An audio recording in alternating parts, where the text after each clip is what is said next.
when a ton of these DBs come in the spring. What's up, ladies and gentlemen? This is Rule the Guru, aka Soccer God, Studio One Live Productions. What's up, baby?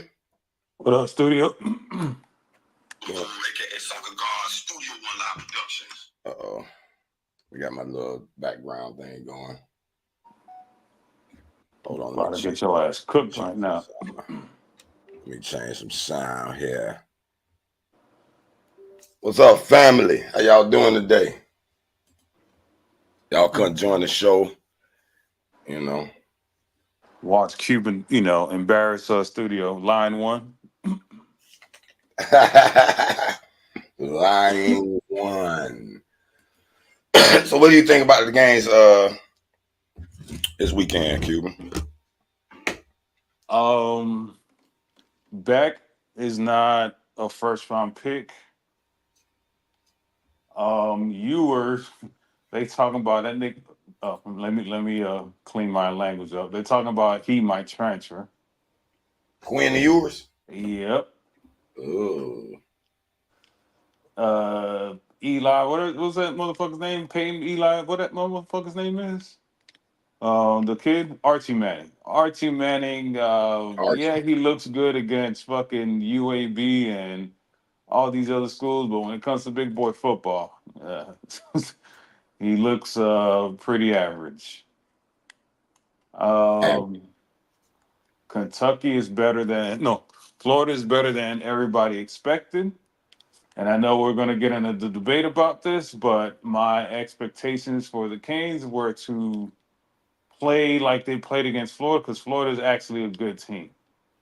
And I was telling everybody they're a good team. It's just, and I expected Miami to play like that. But you're a Mario apologist, and I don't expect you to be honest and real about that. So let me ask you a question then. How could Florida be a good team and Virginia Tech and Louisville is not a good team? I don't think they're a good team. I think Virginia Tech will beat Florida. I don't think so. Right now, the way they playing, maybe I don't think so. You didn't watch the Florida game then. I did. I've been betting with Florida the last 2 weeks.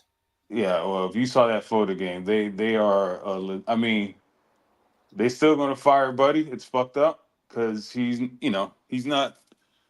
He has a tough fucking schedule, but he's doing the best job. I don't think anybody could do better than what he's doing at Florida right now. But Florida, I mean, Florida got running backs, receivers. They got a decent quarterback, so on and so forth. And the thing is, we made them look really bad. All right, and then now we just look like our offense still is the best in the nation, but everything else looks like shit. But I know you're a Mario apologist. You won't say that, but that's here and there or there. What else? Texas A&M might be the best team in the SEC.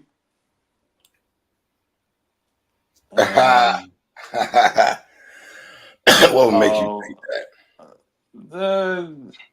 They're just an overall team, and they're just a grinding ass team, and it's going to be interesting when they play Texas because I think they got Texas pretty soon. I'm not sure. Let me see. Let's see. ESPN. Let me see. Let me look at their schedule. Let me see if they can make the playoffs or not. I'll tell you right now. I'm about to show it in a minute. We're gonna go through the whole standings in every conference. I got the page ready. Texas A&M. Texas A&M got shit. They got LSU next. If they survive LSU, it is at home. If they survive LSU, they could. Let me see. They beat LSU. They got South Carolina, New Mexico, Auburn, and Texas the last game. Texas A&M could go whatever in 3. Oof. They could probably make it. Yeah, I mean, Mike Elko. I'm an Elko fan. Yeah, I'm a Mike Elko fan. Let me see. LSU full team schedule. Let's see here. LSU has Texas A&M. Oh, they got a tough one. Texas A&M, Alabama, Hold Florida. on, Cuban. Yeah. Hold on, because I'm finna show that. the whole scheduling and everything. Let me share my screen here.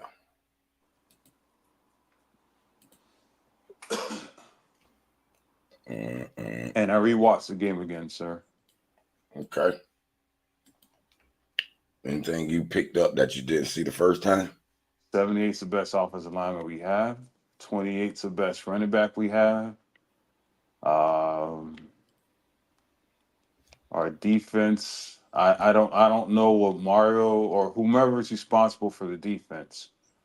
I don't know what they're doing with the DBs, man. I just really don't How understand. about Mario saying we're gonna have a long, hard discussion about that special team? So I don't think he's the one coaching special teams. I think he is the one coaching special teams. He said he got to talk to somebody about that. So maybe he done left the duties to someone, trusting them. And he said, because he pointed out that there was a couple of other kickoffs that he was coaching. Oh yeah, there was a couple kickoffs that they could have ran that bitch back. But he made a comment that I was intrigued on, and he said he was trying to give other people opportunity, and they got to earn it to get on that team. And then Well, when I looked why at are you doing that at this point of the season? This is not the time to play around. no, this is the schedule, please. Nah, it's We not. It's get not the much time. practice as we need to get in. Nah, man, this is getting too close to the end, and you can't play around. You can't lose a game this season, else you might miss the playoffs. That shows you the faith Mario has in his team. Now his faith got shook a little bit, as he said. He was like, "Wait a minute, we're gonna have to talk about this, boy. Some people gonna have to earn this." Because what it sounded like to me is he allowed another coach, maybe the special teams coach, whoever, say, "Hey man, these boys deserve some playing time." Hold on, He who's said the that. South Coast King guy? This guy's talking a lot of shit. Who's the South Coast King guy? I don't know, but listen. Man, F that South Coast King guy. This Cuban's not a real fan. What's up, South Coast? Now you know you can hit that link, South Coast. Now you know you can hit that link whenever you want to. Let's get in this discussion. But anyway, Mario said that he allowed. I can't remember. I think he said the running backs coach, but I can't remember for sure. But he says he allowed someone to suggest AJ Allen get more time. So to me, it sounds like Mario is letting more of his duties go out to the coaches. Well, Cause listen, on that kickoff return, when I watched it, I said, "What's these guys on the kickoff team?" I said, "These ain't none of our everybody who was chasing after him looked like a walk on or somebody. no, Nobody, I ain't number noticed no 16, numbers. number 16 was Stanford. He was a 4-star DB that looked slow as fuck, got beat up. No, he was getting his ass blocked. Matter of fact, that dude hold his shoulder a little bit down that sideline. Hey If you man, watch fight it. through that shit. Stop complaining. Stop crying. And fight through that shit. I ain't trying to hear that pussy shit. Number 19, he's too small. This one I don't understand, man. There's a couple of dudes on this team that are just. I mean, Studio, you play football. There's just a couple of these dudes that look like they belong in high school. Like 19, 19, 15, fucking 16. I'm like, what the fuck y'all eating in Miami? Dang. What's up, South Coast Kane? South Coast Shane joined us. You ain't put them in the room. I thought I did. Hold on. Oh, he jumped back out. Oh. I did put him in the room. He jumped back out. He probably come back in and come back out. But what else? Colorado might look legit, but I think this is the last season of Prime this is the last season for what? for Dion. Oh. I don't think he's staying. And Yeah, I told them. I said after Shadur don't leave, does he have motivation to stay? and he has no quarterback. Oh, Now let's see what Coach Prime. Let's see what his coaching is about. He's gonna go to Arkansas, fucking Auburn. He's not gonna stay there. I don't see none of the program being as prestigious as Colorado, man. Colorado's not prestigious. The fuck you talking about? Colorado's a nice It's a nice. I used to live in Denver. That's a nice ass campus, but you can't recruit out there. I don't know. Prime doing an all right job, better than they've been doing. They got no recruits.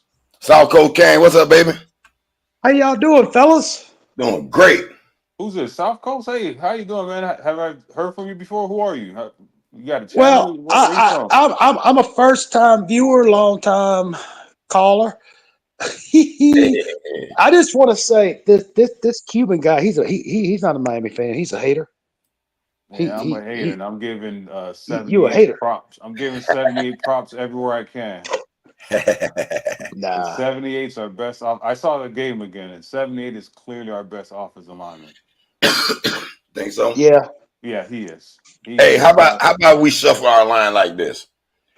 We Markel Bell tackle, Rivers guard, McCoy at left tackle, move Mario Gore at in guard. But then I said, well, damn, where we gonna put Cooper at? I'll put Cooper at center. At center? Yep. Or won't you let Malagoa be center and put Put Mario Gore at center. Oh no, put Rivers at center. our Rivers? Yeah. Oh yeah.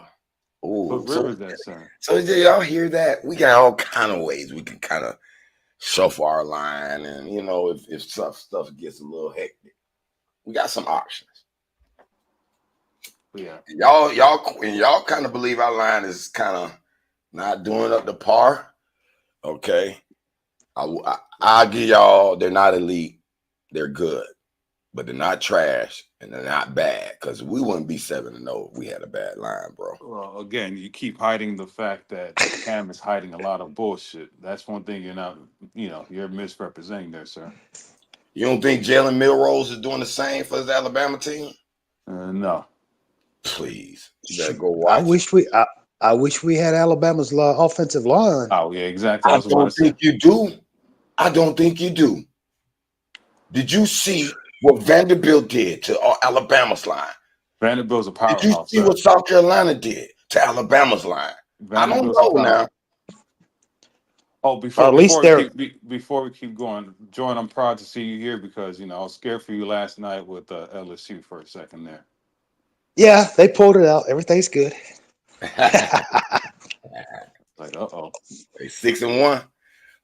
You might have a little trouble when they go to Texas A&M soon. Tomorrow, next week. Yeah. All right, I'm going to start a chart.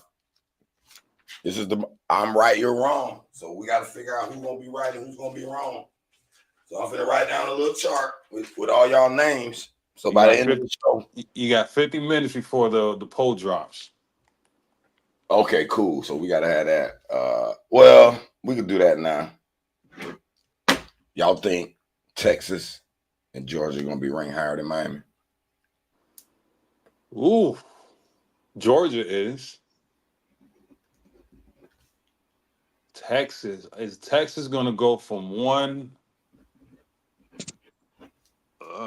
Is Texas going to go from 1 to 5? I think Texas will be ranked higher than Miami. I think so, too. It's unfortunate, but that's how they rate our games. Our schedule is weak, but everybody else's don't get, dinged. How do we have a weak schedule and keep playing close games, sir? I don't know how they rating our schedule weak. You just said it. Nobody told you that. You just said we have a weak schedule and we keep struggling in every game. No, I'm trying to see how they considering our schedule weak, but not others. I understand we had that, like I said at the beginning, it was the weakest schedule that we've had all in 30 years. So I can't back off that. But when I watched other teams struggle, then I wonder. Just like Texas. They ain't played nobody. They played UTSA. They played Louisiana Monroe. They played Mississippi State, who's trash. They played Oklahoma. We saw what happened to Oklahoma. Somebody just spanked them. And then when they South played up Carolina. against a real team, they get beat 30-15. Now keep in mind, Georgia and they struggles. They went 12-13 at Kentucky.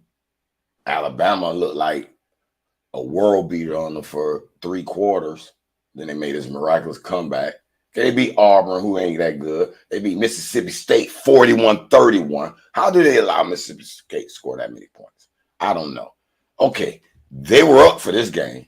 All right, I knew they were going to win this game. They were just see. That's why I say it's game by game, mental state to mental state. Okay. Let's go to Missouri. Missouri's not good. Yeah, but they had them ranked in the top 10, and y'all was thinking they were. Nah, Missouri's not. Not now. When they lost this game to Texas A&M 41-10, that dropped them. Yeah, but they were ranked higher than 19. us at the beginning. And they struggled with Boston College the very first game, and they still had them higher than us. They went into overtime with Vanderbilt, and they still were higher than us. Only reason why they dropped is because they got their ass spanked by Texas A&M. Okay, they beat Auburn barely. They had to come back and win that game. Let's look at Texas A&M. I'm going through them. Okay, they beat Florida 33-20. Okay, now we see. Okay, was that a good game? Yeah, maybe. Look at this. They barely beat Bowling Green 26-20. But you want to put Texas A&M as the SEC champ now, Cuban. I said maybe. I ain't see. This is how Lions Studio starts. I said they could win. Look at, they barely beat Arkansas 21-17. We barely beat fucking a whole bunch of teams. What's your point? That's my point. Is we're ranking our wins harder than all these teams here that I'm just showing you. Bowling Green. But you, sir, you said we beginning of the season. You said this is the weakest schedule we had, and we're struggling against this weak ass schedule. Pick a lie, sir. Pick a lie. But remember what we did say. We say every year we say it's a weak schedule, but we really don't know until the teams play. We're basing it always on the previous year. We don't truly know what these teams have as a preseason schedule predictor. Okay, so I'm gonna just say that. So it could turn out our schedule is stronger than we thought. What if Syracuse win the rest of their game? What if Pitt continue to be undefeated? What if Georgia Tech win the rest of their games? You know, all of a sudden, Virginia Tech win the rest of their games. They only got one loss in the ACC. You know, Florida win the rest of their games. See what Florida woke up. So then our schedule may not be as weak as we thought it was, and we pointed out that fact on the South Coast Kane show. Isn't that right, South Coast? He's gone. Okay. He just popped in, say hi. LSU. He said, okay. They won by 3 against South Carolina. That was a good win against UCLA, who they ain't too good. They beat South Alabama. They should have. Overtime victory against Ole Miss. That's a good win. LSU wins look a little more decent than Texas A&M and Missouri and Texas, to be honest. And Texas. If we're going to really rate the schedules, LSU looks a little decent, more decent. And then you got Tennessee, Kent State. They trash. Okay, they beat Oklahoma 25-25. They lost to Arkansas. That shit hurt them. They barely beat the Gators. And they, pulled out a good game against Alabama. So what should Alabama be right now? Alabama should be in the 20s. I give them a top 15.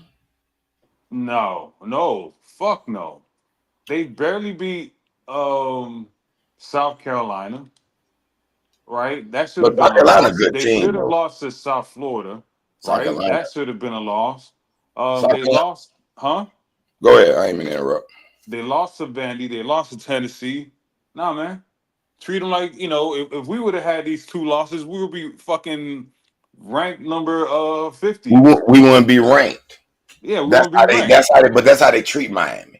Yeah, But but that's I'm saying Bama should be at 20.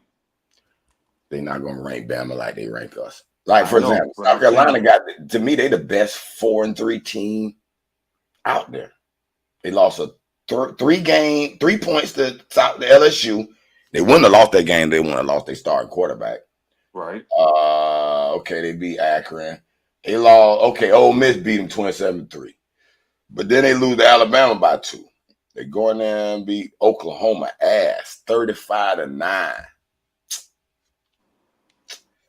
Welcome to the SEC, Oklahoma. That's all I can tell you. This is why I know everybody's like, oh, we need to go to SEC. And I'm like, it doesn't make any sense. I don't understand why Florida and Clemson want to go to the SEC. I'm like, you go there, you got to play teams every week, and you're going to be average. And you better have a recruiting base. Florida State does not have a natural recruiting base, right? They got to go to Miami and other fucking places, Atlanta, to steal recruits. Yeah. So it's like, if you don't have your own recruits, you're going to be fucked. And that's one thing that Oklahoma doesn't understand is like, y'all don't have your own recruiting base. So what's going to happen is, like Texas is going to be straight because they got their own recruits. You know what I'm saying? They got the whole fucking state. But y'all motherfuckers are fucked. I want to go to the SEC schedule.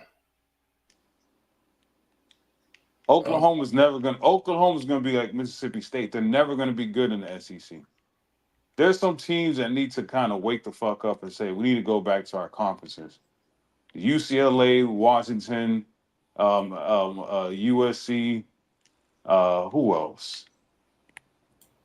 It's just a whole bunch of teams that need to say, all right, man, this shit's not gonna work out. We got a dip.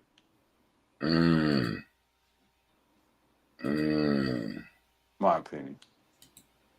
I got you. Let me see where we can go and look at the next few weeks of the game. I just want to look over the SEC game real quick before we go to the next conference. I'm just look at it. I'm on covers.com. It's a little site I use to review some of my games. And we got, week 9. It's hard to believe we're already in week 9. Syracuse and Pitt. That's going to be a good game. That's going to tell me who's who. Louisville and Boston College. Who else? I'm just looking for SEC game. Indiana, Washington. Indiana 7-point favorite. Ohio State a 24-point favorite at Nebraska. Ooh. Virginia Tech, Georgia Tech. I like Virginia Tech. They 8.5-point favorites. Ole Miss and Oklahoma, Arkansas, Mississippi State. That ain't nothing. To Missouri, Alabama. That'll be an interesting one. Alabama, 13-point favorite. As I mentioned, Missouri is not too good. Oregon and Illinois. I like Illinois in them plus 22 points, bro. Illinois is having a good year. So ain't nothing big. FSU, that spread is wrong. We're a 19-point favorite.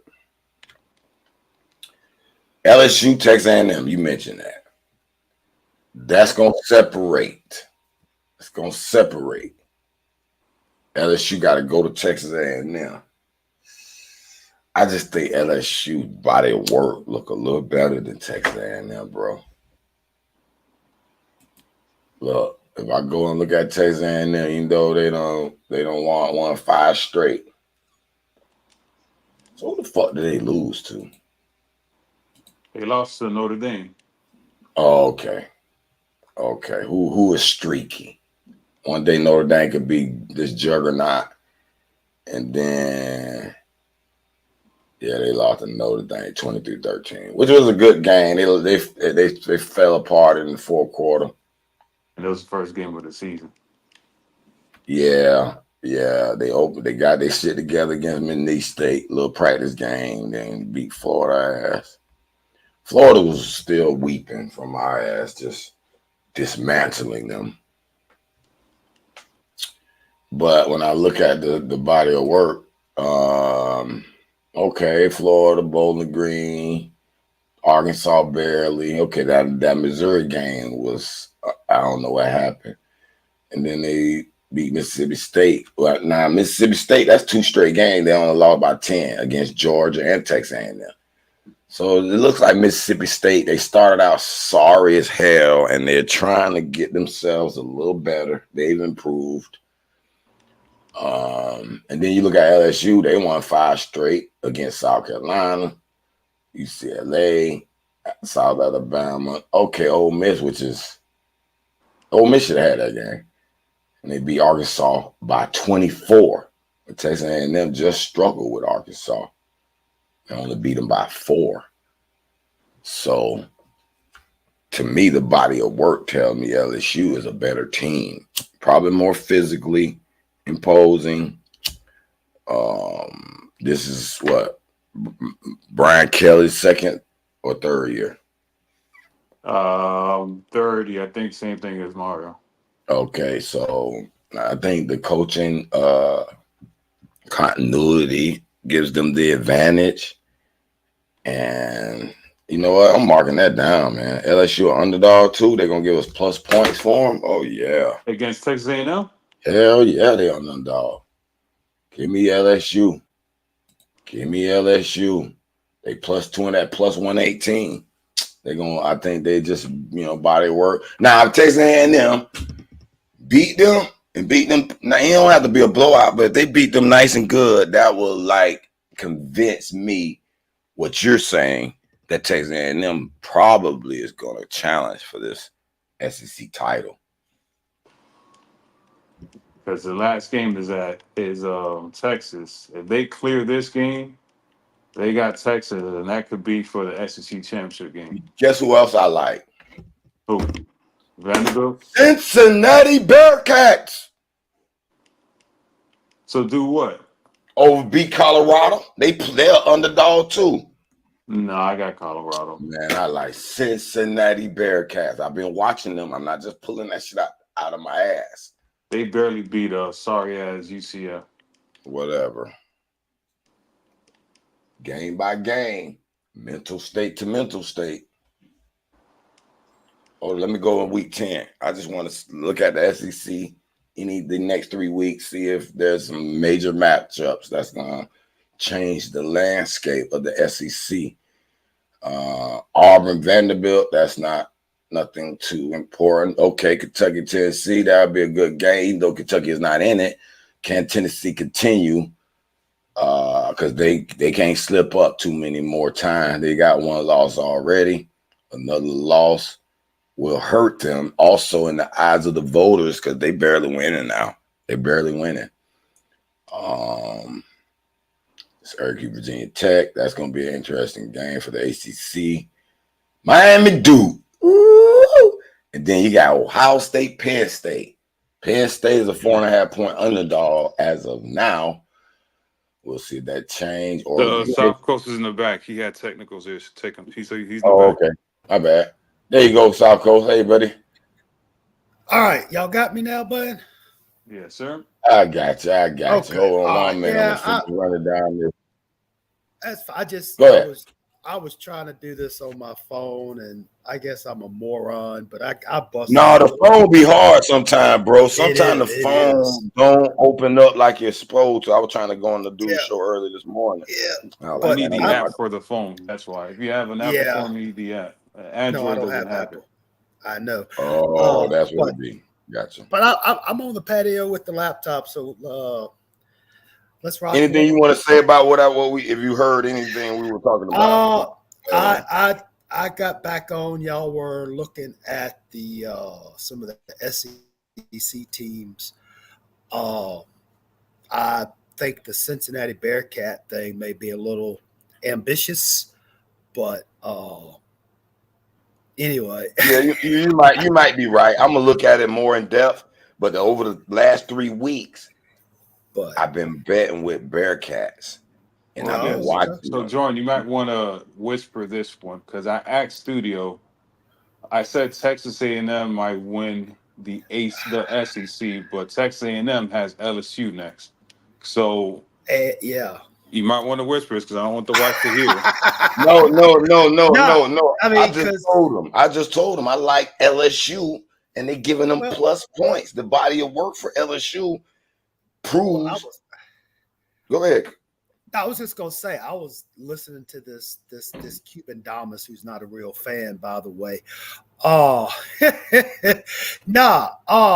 talk about A&M schedule. Yeah, A&M schedule is pretty favorable. Now LSU, they still got again A&M. They still got to play Alabama. I believe they still have Tennessee. So yeah, I think right now, as far as the SEC goes, whoever has the favorable schedule. And isn't the SEC doing like the ACC? There's no more divisions. No more division nowhere. Yeah, top two play. So Yep. whoever has the favorable schedule from here on out, We kind of went through that last Sunday, me and Cuban. But that's what we're doing right now. And you probably missed it. Yeah. But I was showing you the body of work. Okay, let's look at it. I'm gonna just run through it real quick. Well, I mean, you don't have to backtrack. Just okay, cool.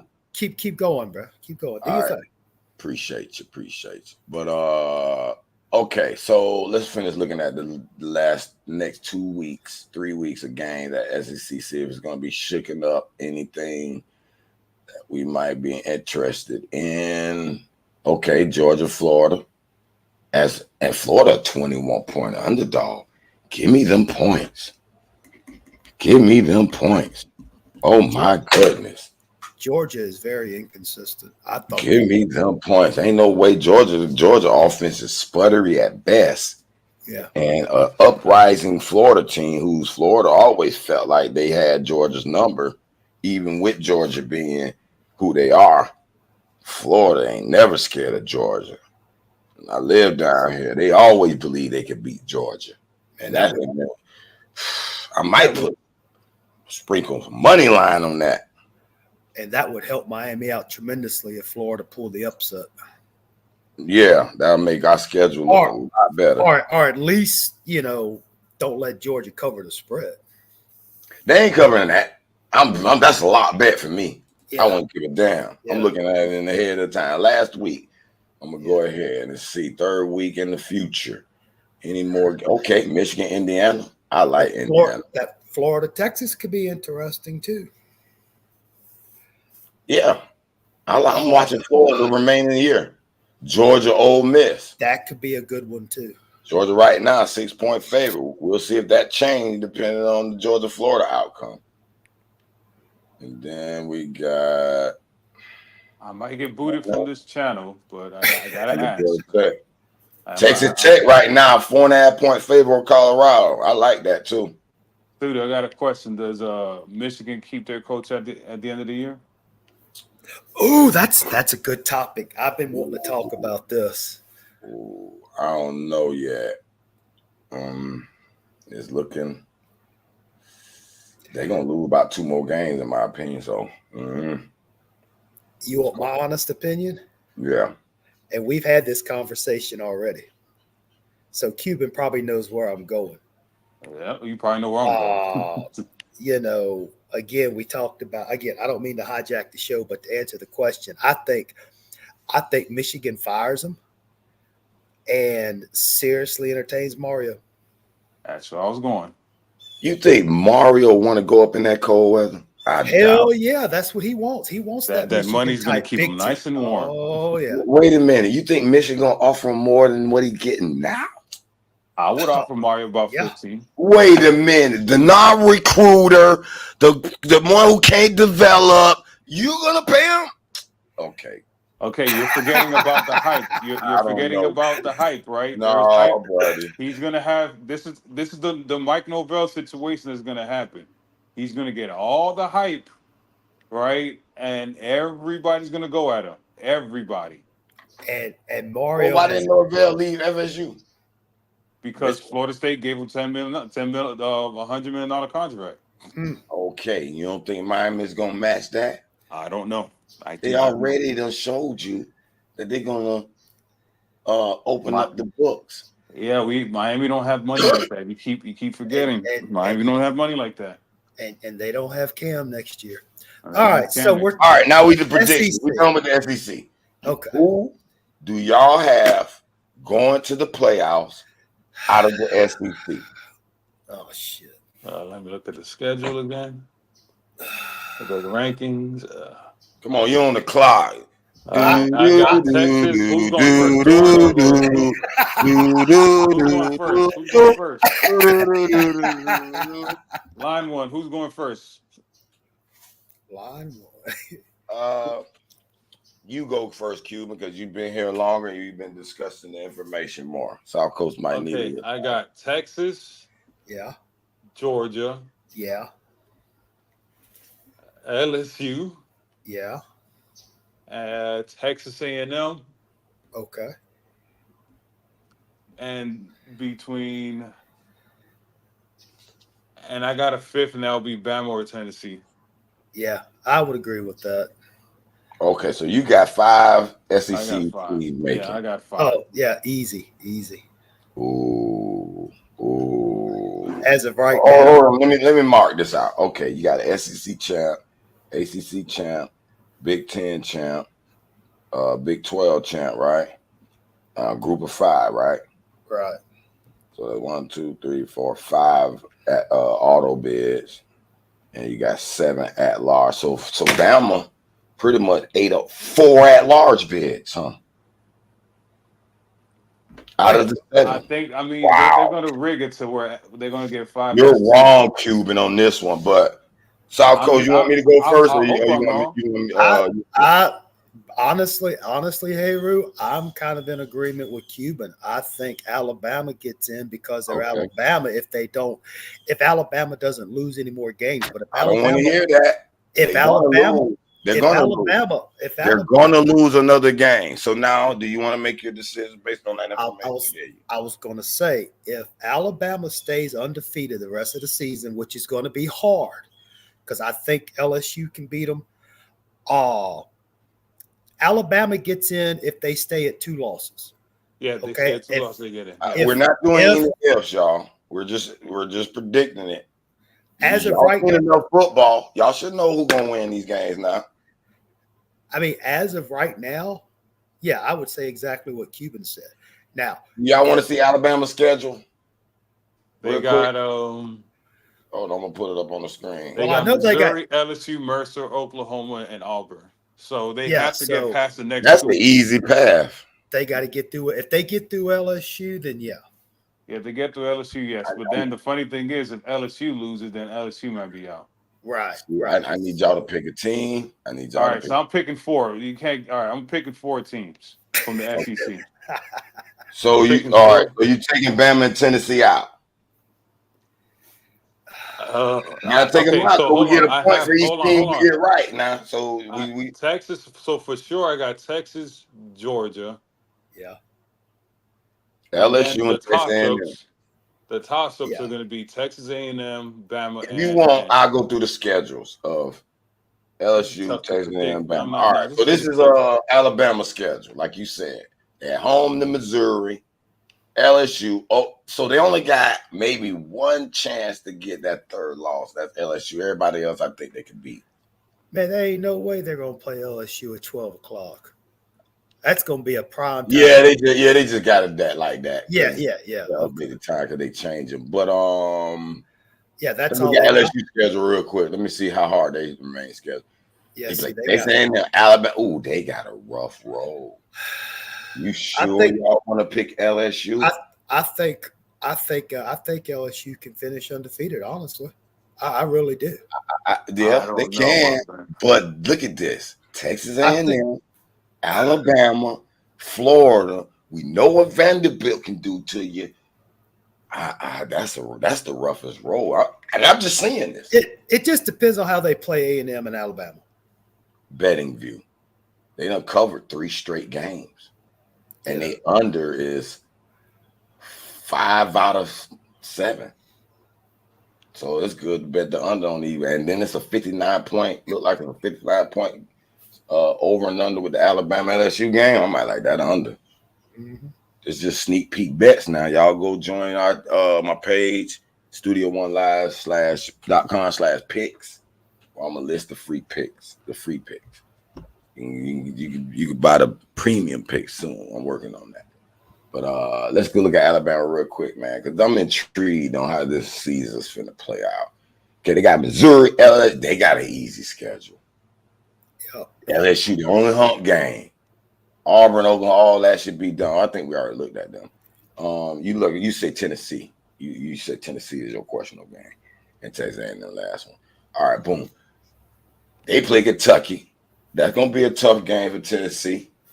Mississippi State should be easy. Georgia only hump game. And they got the second easiest out of from Alabama, in my opinion, has the easiest remaining schedule. Tennessee second. LSU to me last right now. Let me look at Texas A&M real quick. I'll just look at Florida, then Texas A&M. All right, Florida got Georgia, Texas. Oh my goodness. Yeah, Florida, they out. Yeah, they are. I remember we said that they could beat Tennessee, and I had a money line ticket for them half, and I had a money line ticket for them game at the Tennessee, and them punk ass fumbled at the goddamn goal line. I would have got super paid. I mean, they carried one ticket, but Right. if they would have put that plus 400, matter of fact, let me see what they were. They were plus 474, man. I was supposed to get. Oh man, goodness. I was pissed. Yeah. But anyway. It's Ooh, they honestly gonna be plus 800 at Georgia. I gotta sprinkle some of that. And I'm gonna take their points. I definitely take Florida and the points. I'm taking them points, but I'm gonna take that plus 800. I But can't this- lie. I don't care if it's just $10 for 80. Honestly, Or- it's going to be hard to call them SEC teams because they all start playing each other here real soon. Exactly. So last team, I want. Damn, why they can't let me look at Texas A&M schedule? They tripping. They tripping. One moment. It's a So, conspiracy. All right. So you ready to pick your team now based on that information? Yeah, so I got Texas, Oh, you Georgia. Mm. Oh, fuck my life. I don't. The next Then three, it's I don't. yeah, The next two, I don't know. yeah, because then it's a toss up between A&M, LSU, Alabama. Yeah, so I'll put it this way: Oh. is Texas and Alabama for sure, then two other SEC teams. What about Ole Miss? No. Oh yeah, we is slipping. We slipping on them. Hold on, you right. Because they I don't foresee them making it, but They got two losses now. We been you at. know, No, they don't. They got two losses. They do. They got one loss. Kentucky in the and SEC, though. LSU. But they got one loss in the SEC. They control their destiny. They lost to Kentucky. It Yeah, don't matter. yeah, They LSU, control they their lost to LSU. destiny. They lost to LSU. Look at the It schedule. don't matter. They got two losses. Line one. You said they had Yes. one. All I'm saying. Oh, They yeah, have they to. do. They have to. They do. and they have a pretty darn easy schedule left too. I mean, they got Oklahoma. Georgia, Shit. They got Oklahoma, Arkansas, Georgia, Florida. Yeah, I put them in the middle. losses. I put them in the middle of the schedule as far as strength. It's easy, but it's not as easy. but I'd keep an eye on A&M and Ole Miss. Just You're right, man. I think You Texas never know. A&M, they Texas look A&M like might they get are. in. Let me look at their schedule and see if they can pull it off. They got 20 minutes, sir. All right, Texas A&M, they play. If Texas LSU. A&M gets by LSU, they're in for sure. yes. I don't know because they got Texas at the end. They're going to have two I losses. give them two losses. Yeah, they're going to be in for sure. They have two losses. They're in for sure. Yeah, I mean that As Texas an game, outright bid. Yeah. and that game against Texas, that's going to be big time. That could be two top five. You'll be wrong. You'll be wrong. Like you're always wrong. If they go ahead and get beat by LSU, Yeah, you know South Carolina might come in there and thump them. Then you got Texas. Come on. Oh, you never So, know, man. It's crazy. All right, that's it. We got to pick. Okay. Go. I have Georgia, Texas A&M, and a random SEC team. I got 4 teams going in. But you got to tell me that Yeah. random 4 teams, sir. I don't know. It's going to be LSU. You're Maybe wrong already, then, huh? might be LSU. You got Bama, you got Tennessee, you got LSU. I got LSU. LSU. Yeah, I'll go with LSU, Georgia, Texas, and I'm going to pull a wild card. I'm gonna ride that Lane train just to ride it, just to see, because with all the other teams, they're playing each other, so I mean it's really something's going to happen, and any SEC school with more than 2 losses ain't getting in. I don't care who you are. So, all right, Hayru, prove us wrong. I only got 3 teams from you, South Coast King. Okay. That's all you think? Yeah, 3 or 4. I mean, 3. Okay, 3 or 4. that's fair. Because I only. So you gave me LSU, Georgia, Texas, right?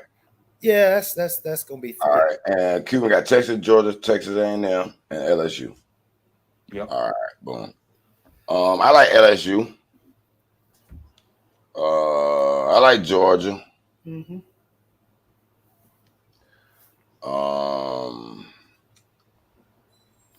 I like Alabama, man. I just think they, hold on, let me make sure though.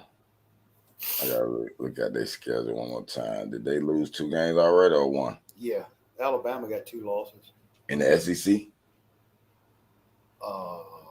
Yeah, they lost to the Hogs.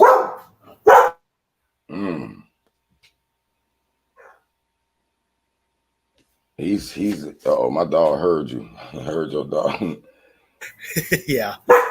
Yeah, they do. They do got 2. Ooh. And they don't play nobody else to redeem themselves. Like they played Texas. It'd have to be that LSU game. Yeah, Alabama ain't gonna make it.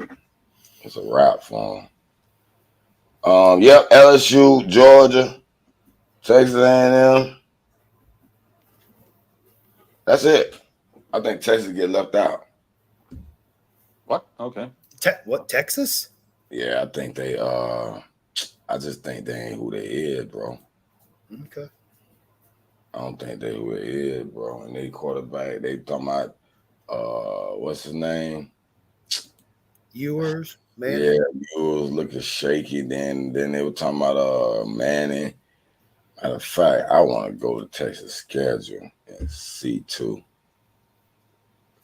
Because it might be 4 teams get in. Yeah, but you also, while you're looking for Texas, you got the Big Ten sitting there too. So it's going to be a battle between Big Ten and SEC.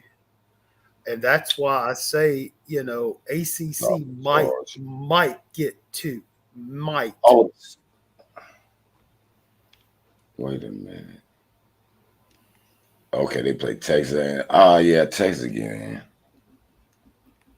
Their schedule easy. They get Vanderbilt. They play Florida. Even if they lose to Florida, they can win against Texas A&M and still redeem themselves. So I think SEC get 4 teams in. But 2 out of the 5 are at home. 3 of them are away. Yeah, Arkansas away, Vanderbilt away. They should be able to manage them. It's good they got Florida, streaky Florida at home, but that Texas A&M away gonna be an in-state rival though. So we'll see. Kyle Field's gonna be rocking. But anyway. All right, let's move on, man. We just got enough time with the punk ass SEC, man. The Big Ten. Oh, here we go. Indiana, Oregon, Penn State, Illinois, Ohio State. That's all the name. Everybody else is average, good. They pretty good. Wisconsin, Nebraska, Minnesota, they pretty good. 3 teams are going to make it from that conference: Oregon, Penn State, and Ohio State. So you like Oregon, Penn State, and Ohio State? Yeah, it's kind of easy. This one easy. I agree with that. Yeah. Does Oh, wait a minute. Does Penn Wait State? a minute. No, I ain't let y'all do that. Go ahead. That's your picks. Go ahead. You want to pick right now? I ain't finna pick this. I got something to look at. I was gonna ask. I mean, I like Cuban's picks. I really do. I do. That seems like the obvious, but I forgot about Indiana. My question is, does Penn State and Ohio State play, or does Penn State play Oregon? We'll look at it. We ain't gonna discriminate against the Big Ten. Because Indiana could. I mean, like I said, you pulling up their schedule right now. Okay, and they got the easiest path. They got Ohio State. No, Penn State has the easiest path. Indiana Penn State one game. Man, y'all got Indiana messed up. They in whether they win it or they're at large. But again, who is Indiana played though? They in the Big Ten. They gonna give. They spanked Nebraska 5-1 Nebraska. Right. Ranked Nebraska. No, Nebraska wasn't ranked. Nebraska was like number 20-something, 25 or 24, something. I don't know what they ranked was. Oh, it must be nice to play a ranked team. Oh, so I mean, let me make sure I ain't lying because he like to call me a liar. I'm gonna retract it right now. I gotta go look and see it. Go ahead, Falco, while I'm looking that up. Yeah, I mean, I like the Oregon. I like the Ohio State. Penn State, not bad. I mean, if Indiana can keep it together and beat Ohio State, because they're going to have the top two teams play also. So, right now, the easy pick right now, in my opinion, is the Oregon, Penn State, and Ohio State. But I'm real curious to see what Indiana does, just because. I mean, they could play Washington, Michigan State, Michigan at home. The only game they got tough is Ohio State away. All they got to do is play a good game against that, and even if they lose and don't go to the Big Ten, they in. But I mean, Indiana's a feel-good story, but I mean, they really haven't played anybody yet. You know, at least who they played, they've taken care of. But I mean, they schedule a little better than ours, a little bit almost. Oh yeah. I mean, they got some good teams. I don't know, Northwestern, Maryland, but they doing what they should do to these teams. Think about it. They beat UCLA at UCLA 42-13. UCLA just knocked off Rutgers. Well, UCLA sorry, but they at least took care of trash. They're 2-5. So they're doing, but we are. What is Miami doing then, Mr. Guru the Guru? Well, what they're doing is they taking care of their opponents a little better than we are. But what I will say is, I think Virginia Tech will mop everybody on that schedule right there. UCLA, Charlotte, Maryland, Northwestern, and they'll beat Nebraska too. But I think they won't take a Big Ten team with 2 losses. You'll have to have it at the most 1 loss. I don't know about that, boy. We just proved that Penn State can have 2 losses and get right on in here. I mean, compared to the SEC and everybody else. Ohio State's the only team that could have 2 losses and get in, because you could have 2 losses. It's because you could have 2 losses and win the conference game and you get in. True. But that's about the only way, I think. Ohio State got a tough road. No, they don't. I mean, they play Penn State at Penn State. They got Indiana at home, and then got Michigan at the shoe. I think. Well, then the ACC is better than the Big Ten. Oh wow! Because y'all just frowned your faces at some of their best teams. You could say that. You could say they're in the bottom. Indiana 7-0, and y'all frowned to it. No. 5 or 6-1, and y'all say they rank higher than us, and we can't beat Penn State, but y'all frown to it. I'm shocked. No, I mean Indiana does have some interesting games. They got the game against Ohio State, but looking at Ohio State they got a nice Big Ten offensive line. Now, if y'all said they line was better than our line, I might not can't argue that. Oh, I'll take any of the Big Ten team offensive lines over ours. But Man, they play a pro style NFL game. They got passes, they runs, they play defense. Man, I think Indiana might be the center. they All right, Indiana. then you put them in. You so I am. confident, you I put 'em already in. said Oregon, Indiana, Ohio State, and I question Penn State because I don't believe they who they are. And let's look at their schedule. See if they're gonna get another. They got nobody. They 6-0. Wisconsin could beat them. Matter of Yeah, fact, he ain't playing. man, Wisconsin been looking good lately. You seen them? Matter of fact, let me look at Wisconsin, man. They've been looking good lately. They beat Purdue 52-6, Rutgers 42-7, 23-3, playing some good defense.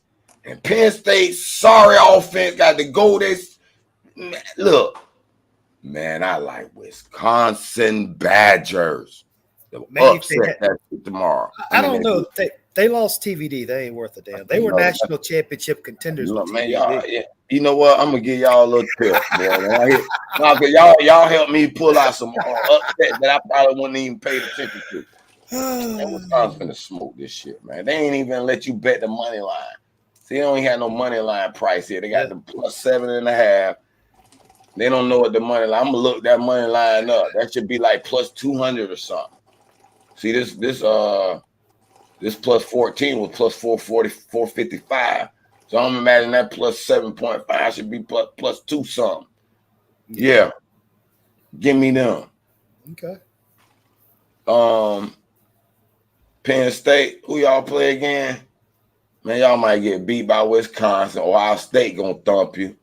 But then y'all can win the rest of them games against Washington, Purdue. So that's 2 losses, but I think Penn State can still get in there with 2 losses.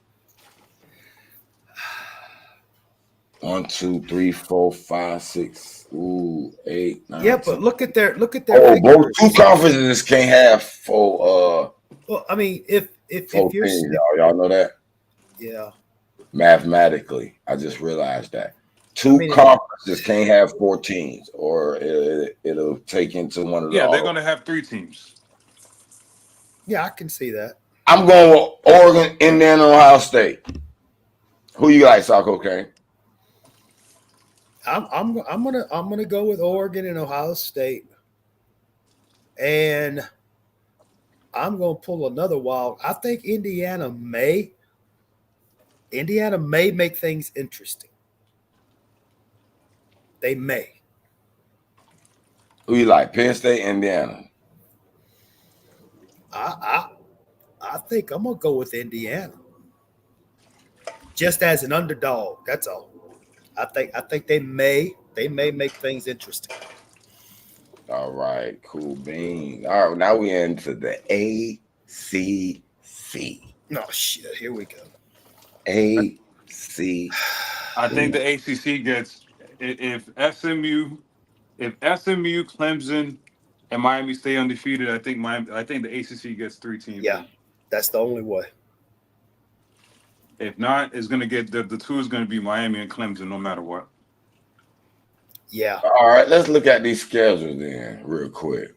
Well, we ain't got but 2 more conferences to go to. If I'm not mistaken, I think the only common denominator between those 3 teams are SMU and Clemson and everything. Pitt is, I think Pitt plays all of them, but it's weird. You have to look at it. As a matter of fact, let's look at Pitt Panthers. But I have a suspicious thing that Clemson's gonna lose to Virginia Tech. Really? Oh yeah, did you see? Yeah, have you seen Virginia Tech lately? I mean, it's Virginia Tech. They're playing really good ball, and it's at Virginia Tech. Oh yeah, at night probably. Man, they looking good right now. Who's this? This is Virginia. Who's this? This Pitt Panthers right here. Yeah, Get them out the way real quick. So they've been playing, West Virginia, that was a close game. North Carolina, Cal, close game. But I can't fault them for a close game at Cal. They did. They held California to 15 points. No, they killed my parlay, though, because there was a 3.5 point favorite. And I had a parlay with them, the last team to win, and they only won by 2. That pissed me off. Pitt has got a very interesting schedule. Syracuse, SMU. You know what? SMU Pitt, that game, it could determine who can be that third team. Yeah. But then they still run into Clemson. Right. If they can get past SMU, they only have one loss if they lose to Clemson. Right. And then they still have to go to Louisville.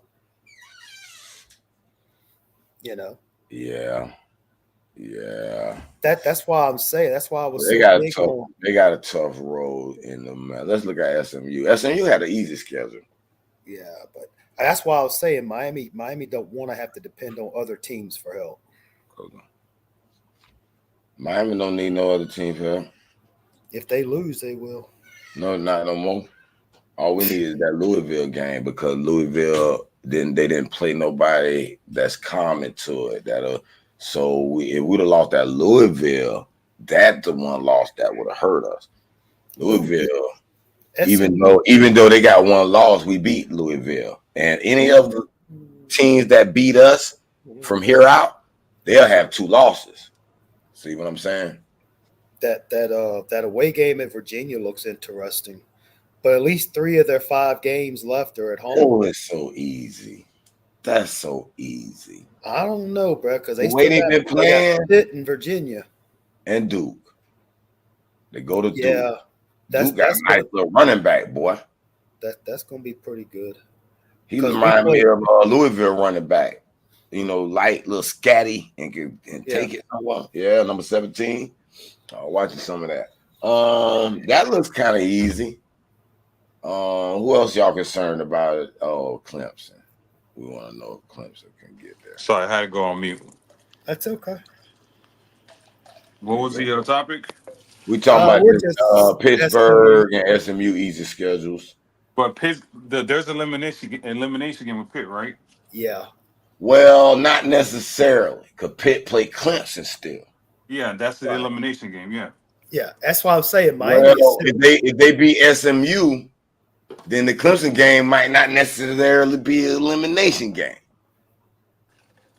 You see what I'm saying?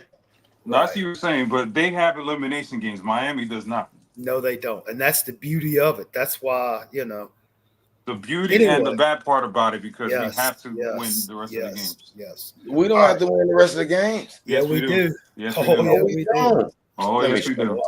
Let's look at Clemson. I'm gonna show y'all why y'all wrong in a minute. So this is what this podcast is about. I'm right and you're wrong. So let's go. Clemson. Yeah, I mean, look, Louisville, Virginia Tech, Louisville, Virginia Tech, Pittsburgh. That's a tough 3-game slate. That's all they got. That's the only 3. Home, away. They're gonna be up there in that cold Pittsburgh, away. That's tough. I'm telling you, if they can pull that 3-game stretch right there.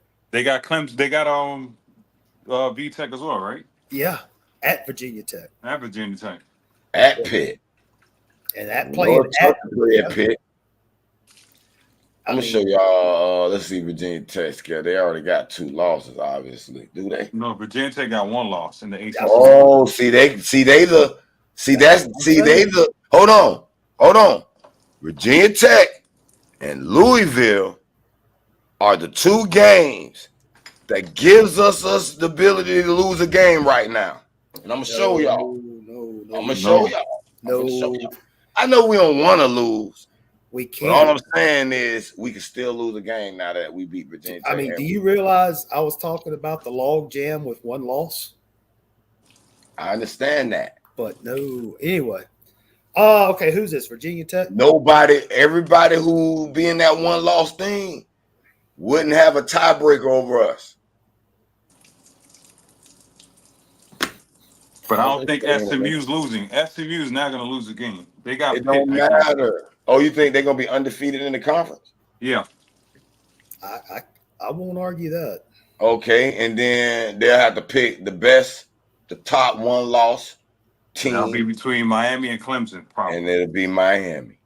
And at that time, if Miami was to lose a game between now and then, they would drop us so far down the polls it wouldn't even be funny. It's not even job. I mean, we have Florida State, Duke, Wake, and Syracuse. None of those teams. And The only Georgia team is Tech. probably Syracuse and Georgia Tech. I There's no say- team in there that could help us out. No. Virginia Tech can run out. Georgia Tech, Syracuse, Clemson, Duke, Virginia. That Florida State game is going to hurt us. Mhm. Duke could help us out. Georgia Tech keeps losing. That's going to hurt us. So Look we at cannot mine. lose a game. All right, for example, Mhm. Florida State. We lose to Florida State, right? That ain't happening. No, we But won't lose. They got so many losses. Now, Duke is an interesting game. We're going to beat the shit out of Duke. They have 0 offense. Yeah. No, but that'll be the only game I would say that will mess up tiebreakers. Because let's look at Duke's schedule. Well, We'll have one loss. Duke has one loss. If Duke can beat SMU and beat us, then Duke is in a driver's seat. No, Make the yes, there is. Duke can be in the driver's seat. I mean, as So far as we're rooting for SMU to go ahead and knock off Duke. no, we're not. Just in case Duke. No. I'm telling you. We got to root for Duke to Duke to knock off SMU because we just got to have. Well, we can play Duke and beat We Duke and cannot- have. Yeah, I we get need- that logic too. We need I to got stop depending on other teams to do our fucking biddings, right? right. We have to just hey, Duke, go beat SMU, and then we beat the shit out of Duke. Right. That cannot happen. We're not in that stage of, let's hope. No. We need to. I wouldn't mind. You know what? I wouldn't mind SMU Baby Miami beating Duke, and we go spanking Baby Miami. In the It's SEC not that, studio, because championship. then you're going to have a 3-way tie between Clemson, SMU, and Miami. That's the thing you don't want. No. Because then it gets confusing, and then ACC But- might just pick us up. But No, then we- again, but SMU and Clemson play though, right? No, they only play Pitt. I think the only team Yeah, that SMU that's plays right. is That's Pitt. right. So yeah, that 3-way tie, that's going to be interesting. That's why Miami has to It'll take be care of more than a business. 3-way tie. Y'all assuming Clemson's just gonna beat Virginia Tech, Yeah, it seems that way. and Duke got to play Virginia Tech still. Well, But that's not part of the 3-way tie. The 3-way tie is between Miami, Clemson, and SMU. No, I was just saying. I'm talking about for my argument if SMU beats Duke and Duke coming in and beat us. Duke ain't beating us, bro. Take that shit out your brain. yeah. I'm more concerned about Georgia Tech and Syracuse. Yeah, that's what I'm more concerned about. Those two teams. I hate to bring my PSTD to the station, but Georgia. I'm not really worried about Syracuse because it's a dome game, and he's not What? a mobile quarterback. Who is Georgia Tech? What? They Georgia be a Tech got a star. mobile quarterback, and it's at Georgia Tech. It's going to be cold. Man, we're gonna outside. be lights out focused. This is gonna be called the knee so. game. I This is hope gonna so. be called the knee game. I hope so. I hope so. The knee game. I mean that it's Georgia Tech, bro. I know we're gonna be focused for that game. The most game. If you want to say, okay, we can lose focus out of game in our schedule, it'd be the Syracuse game. The thing about Georgia Tech though is, of course Miami's offense is going to score at will on them, but Georgia Tech has the ability to run the ball and run it all day. Which again, it's Georgia Tech because again, Man, we're gonna blow them boys out. I hope so. I think that's the game we're gonna be more focused than any game. I hope so. Wait for us at home, we're gonna blow them out because they just overmatched. The Syracuse away game, that's the one I can feel we 11-0, we feeling ourselves. Be like 2017 all over again. Yeah. You What know? did we lose? Okay, what did we lose that game? All right, we beat Duke, we beat Georgia Tech, we lose Syracuse. We still in. Who else gonna run the table? Okay, SMU. Yeah, I was just gonna say, if you have that 3-way log jam at SMU, Clemson, and Miami undefeated come the end of November, even Man, I'm telling you, Miami's got to win all the games. They ain't got to win all that game. Yeah, we can't. There was a very wise man keeps talking about 12-0 is the standard. Oh yeah, I believe that, but I'm just saying I No, don't you want don't. to You don't point no believe that paint. shit. Stop I don't lying. want to You paint talking no about we're false gonna lose to Duke. narrative that we have to now. We You got said we're over gonna lose to Duke. won our tiebreaker games, our major tiebreaker.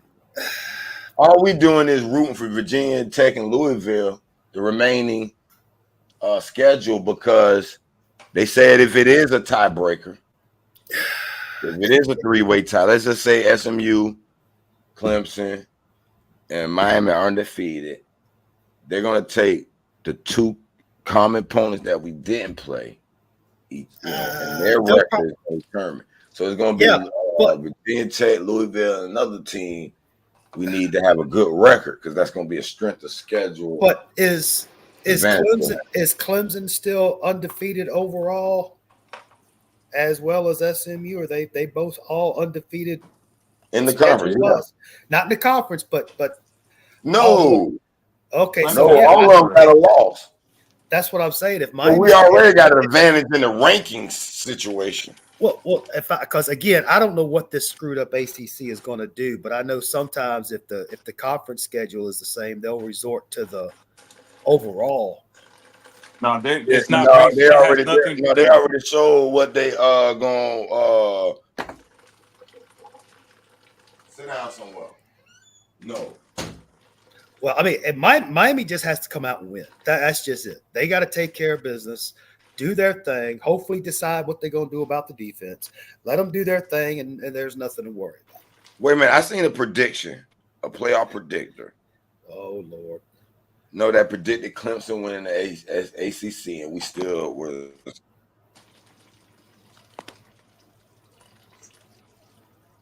Well, I mean, if you have Miami's getting ACC getting 2 in. They're getting 2 in. So I like Miami. Yeah, I'm gonna pick first. Miami, and I just like Clemson, man. They playing. They'll get it done. They playing better than all the others. You know what? I think SMU might get that. What they ranked? They not ranked. I like Miami Clemson. They might leave SMU out. They're gonna leave them out. Unfortunately, they deserve it, but they're gonna leave them out. South Coast. Who you like?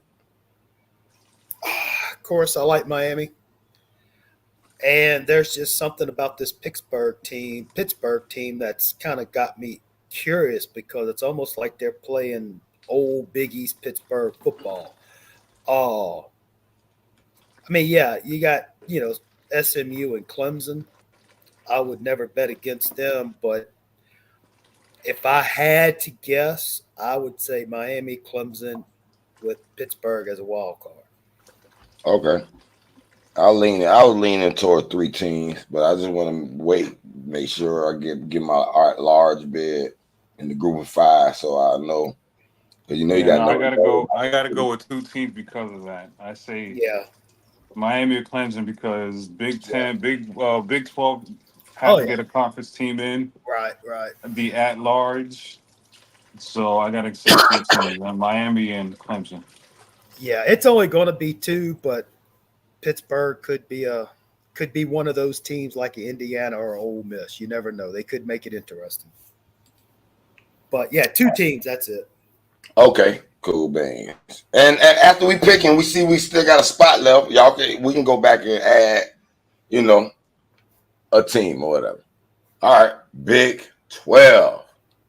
Iowa State comes back. Oh, I was going for UCL. They supposed to got that for me. I had them plus 16 though. That hit for me, but I don't think the Big 12 gets in that large.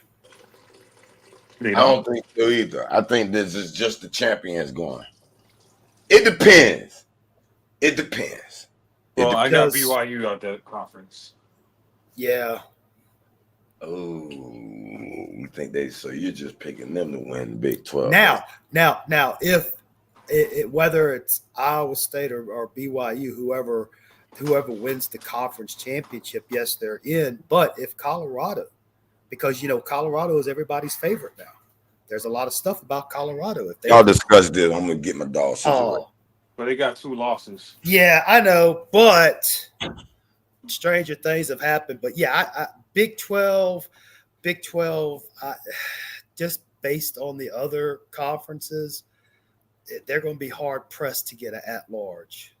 It's not impossible, but it's going to be interesting.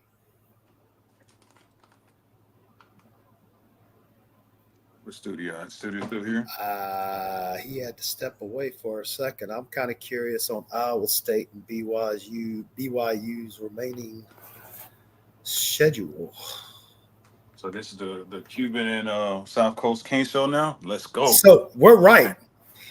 We're right. The parent right. is gone. Finally, parent is out of here. Oh man, I tell you what. No, but I think BYU makes it. Yeah. I don't trust Iowa State. They should have lost yesterday. Mm-hmm. Who else is out there? Oh, Boise. No, Boise is not in that conference, right? No. They're in the Mountain West. Mountain West, yeah. So you got it looks like you got Kansas State sitting there 6-1. They play each other. They're all going to eliminate each other. Yeah, that's why I was going to say if you pull up their schedule. There he is. Yeah. Sorry, I had to. Hey, man, my grandson came out. He kept trying to interrupt me, right? And I got to tell this quick story, man. I be struggling with him learning his numbers and writing. He be writing backward like 5s and backward P's, and I'm like, damn, is he dyslexic or something? But this motherfucker, excuse my French, just looked up, pulled out the instruction of this goddamn toy, this boxing toy kit that he been wanting me to put up. This motherfucker put this shit up. I said, you read the instruction and did this? I said, that's a good ass job. That's all I gotta do, put some water in it so it won't fall over. He got to write the spring and where it's supposed to be connected. Now he boxing out there on this the thing bounce back and forth. I said, oh my God. I said, you know what? I might need to get you in some kind of technical see, you might not be good with writing and but you might could read diagrams or something. That might be something. I'm gonna look into that. But anyway. Well, we could get into that topic another day, but because he reads backwards doesn't mean that. Because I read backwards, I read from the back of the book to the front. But doesn't mean that I'm. Oh my goodness! Oh right. Wait till we get to that debate. It doesn't mean that you're I read like he's a foreigner.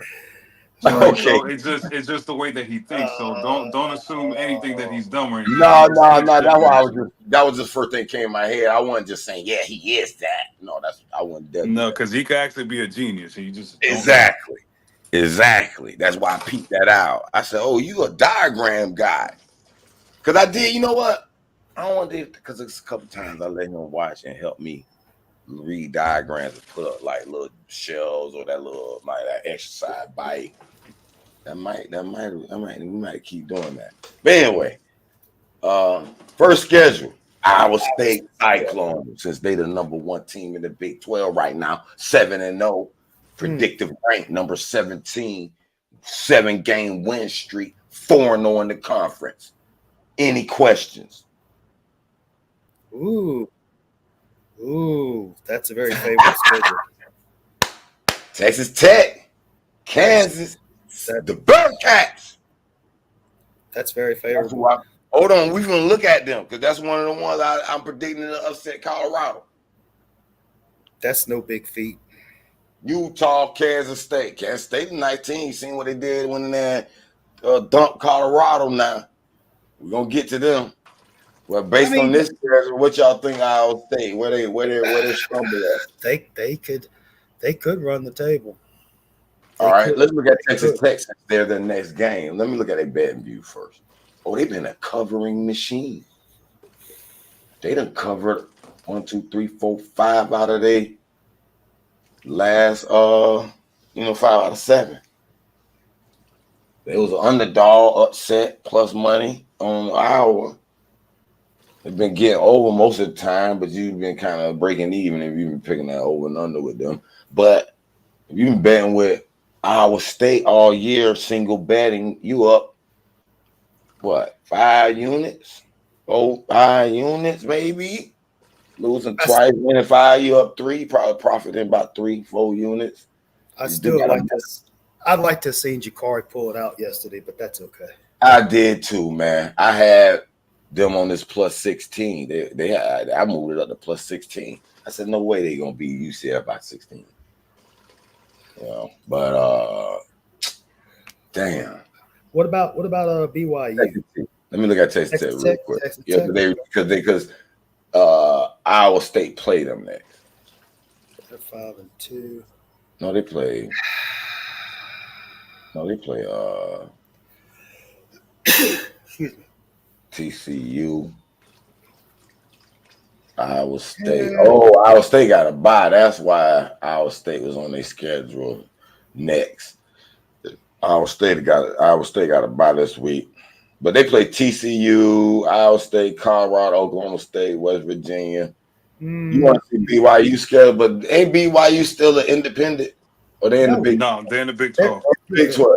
Okay, cool. Yeah. Let me go to BYU schedule, man. I need to find BYU.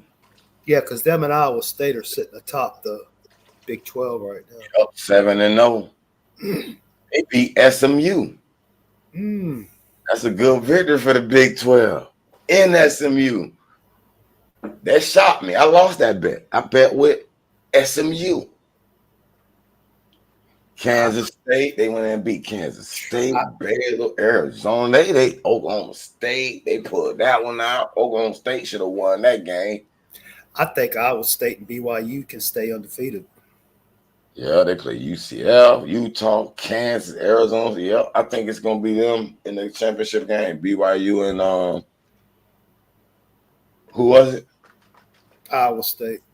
Yep. BYU and Iowa State for the championship game. It's just a matter of who you think gonna win that game. BYU. Yeah. And I think if they both stay undefeated, go to the championship game undefeated, they just may get both of those teams in, maybe. That's a possible. Especially if BYU lose. If Iowa State win BYU by 3, I think they'll like to get BYU on. But it just depends on the other conferences, SEC, so forth and so on. Let me see how many. So far, we got 1, 2, 3, 4, 5, 6, 7, 8, 9, 10. Group of 5, 11. We still got one available slot to give them an extra pick. See, we now you got, let's see, you got 1, 2, 3, 4, 5, 6, 7, 8, 9 picks. You still got the Big 12 would be 10, group of 5 would be 11. So you still technically got a extra at-large bid to give away. So technically we all us can give this conference 2 picks if we would like, or we can reserve that to give it to another conference if y'all don't think the Big 12 is going to get 2 teams in. Now, refresh my memory. The Power 5 is ACC, SEC, Big 12, Big 10, and who am I missing? Who have I forgot? So Big 12, that's it. Yeah, the Big 12, Big 10, ACC. It's the Power 4 now. Okay. The Power 4 now. So it's the SEC, Big 10, yes. ACC, yes. Big 12. Boom. Okay, so there's so the at-large is the Conference USA, Pac-12, Sun Belt, Independence. Well, yeah, you're gonna have to Independence. That's why Notre Dame. That's why Notre Dame gonna have y'all might have to leave a slot for Notre Dame. That means that means Big 12 can't get. That means Big 12. What about Army or Navy? You right? They also they're gonna be considered one of the at-large bids. I mean, if either one of the Army or Navy goes undefeated, you can't hold them out. Toledo. Well, let me see. You got UNLV 6-1. Then I don't think nobody. Boise State. Oh, I forgot about them. Boise State. They predicted them maybe. So this is the lead. These are the top 5 candidates, I would say, for the at-large bid. Boise State. No, the group of 5, not at-large bids.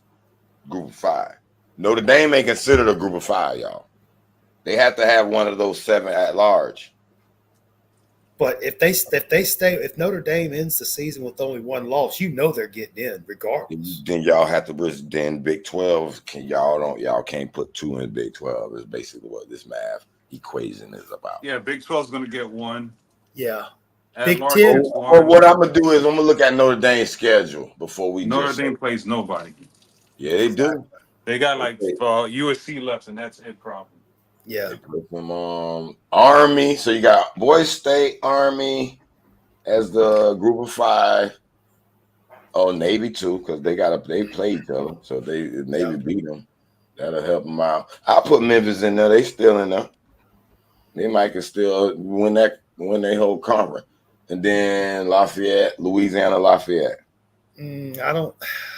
If one of them win their whole thing and be 1 loss, they could. I'm just saying they still got games left to prove. Right. Boise to me is the runner, the leader of that group of 5. Then Army, honestly, then Navy, then Mississippi, LA. Anybody else? Oh, wait a minute, James Madison. But he's just. Look. In my opinion, honestly, when it comes to the playoffs, if you win your conference, you should be in. But unfortunately, I think that like the SEC, Big 10, they're gonna take up some spots that some of these other teams may not get. I don't know. No, listen. Do y'all understand what the group of 5 is? The group of 5 are these little conferences here that I'm showing you. Sun Belt. That's the group of 5. Yep. Sun Belt Conference West. American Athletic with Army, Navy, Memphis, all them. Mid-American. So you're probably you gonna get 1 out of all those teams. So if you take 4, the Big 4, plus your 5, that's going to give you 9 spots. Am I understanding that correctly? Or have I gone stupid? No, here it is. The SEC gets 1 auto. Mm-hmm. ACC gets 1 auto. Right. Big 10 gets 1 auto. That's 3. Big 12 get 1 auto. 4. And a group of 5, the best group of 5 team. They probably gonna have the highest ranked one. 5. Okay, that's your 5 autos. I got you. And then you got 7 at large. That you can give Notre Dame an at large. You can give all these conferences that got extra teams that are getting at large. Well, I hate to say it, but if Notre Dame stays with 1 loss, they'll take them as the group of 5 over an undefeated Army or Navy, just because it's Notre Dame. No, but listen, the group of 5 getting 1 regardless. They got That's what I'm saying, and I don't foresee them getting an at large. I think. Oh no! The group of 5 ain't getting no at large. I don't think so. They'll just get 1. What it is, what the question is, the independents aren't considered. These aren't considered group of 5s. So Notre Dame is considered amongst a group of 4. So they must eat up an at-large bid. Well, they're not a part of the conference. You might as well give it to them then. And as far as the group of 5, I mean, oh my goodness. They claim Boise State gonna do it. So y'all like BYU? Yeah. Yep. BYU and Notre Dame. Yeah. And you going with Notre Dame? You going with Notre Dame too without even looking at Notre Dame's schedule? Yep. Y'all that. That's just how the system is, dude. That believing in Notre Dame? Hold on. They lost to Northern Illinois, remember? It don't matter. It don't matter. It's Notre Dame. It's exactly. And who have they played? Purdue, Miami of Ohio. Ooh, I forgot about Notre Dame. Notre Dame's that's Notre Dame's schedule? Yeah. Ooh, they got both Army and Navy. Now that could be interesting. And I think one of them could knock Notre Dame off. Do you see Army? And Virginia. USC? Man. And this is a weak schedule, bro. This is terrible. I don't know. Army and Navy. I mean that. It could show a lot. It'll show. I don't think Notre Dame gets in. Wouldn't that be some shit if Florida State beats Notre Dame? I don't think they get in. They'd have to run the table.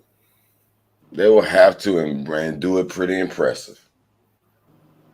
If they have one little close game, suspect game, I don't know. Yeah, I think the money. He right about Notre Dame, boy. They love that money with Notre Dame got. They gonna try to slide them in if they can. I'm just trying to predict getting this second loss, but it looks easy. Navy, they should better beat them. So they should be able to beat everybody on the schedule. And do they deserve a pick? Do they deserve a spot? If they Man, I'm gonna say no. Notre Dame out. I'm going with Iowa State. What'd you like, South Coast? I like the BYU. I like the BYU pick. I'm gonna go with them. And if Notre Dame wins out, I'd have to go with Notre Dame. Hell, I wouldn't be surprised if they take a 2-loss Notre Dame just because it's Notre Dame. All right, I'm writing Notre Dame down for you. Do that.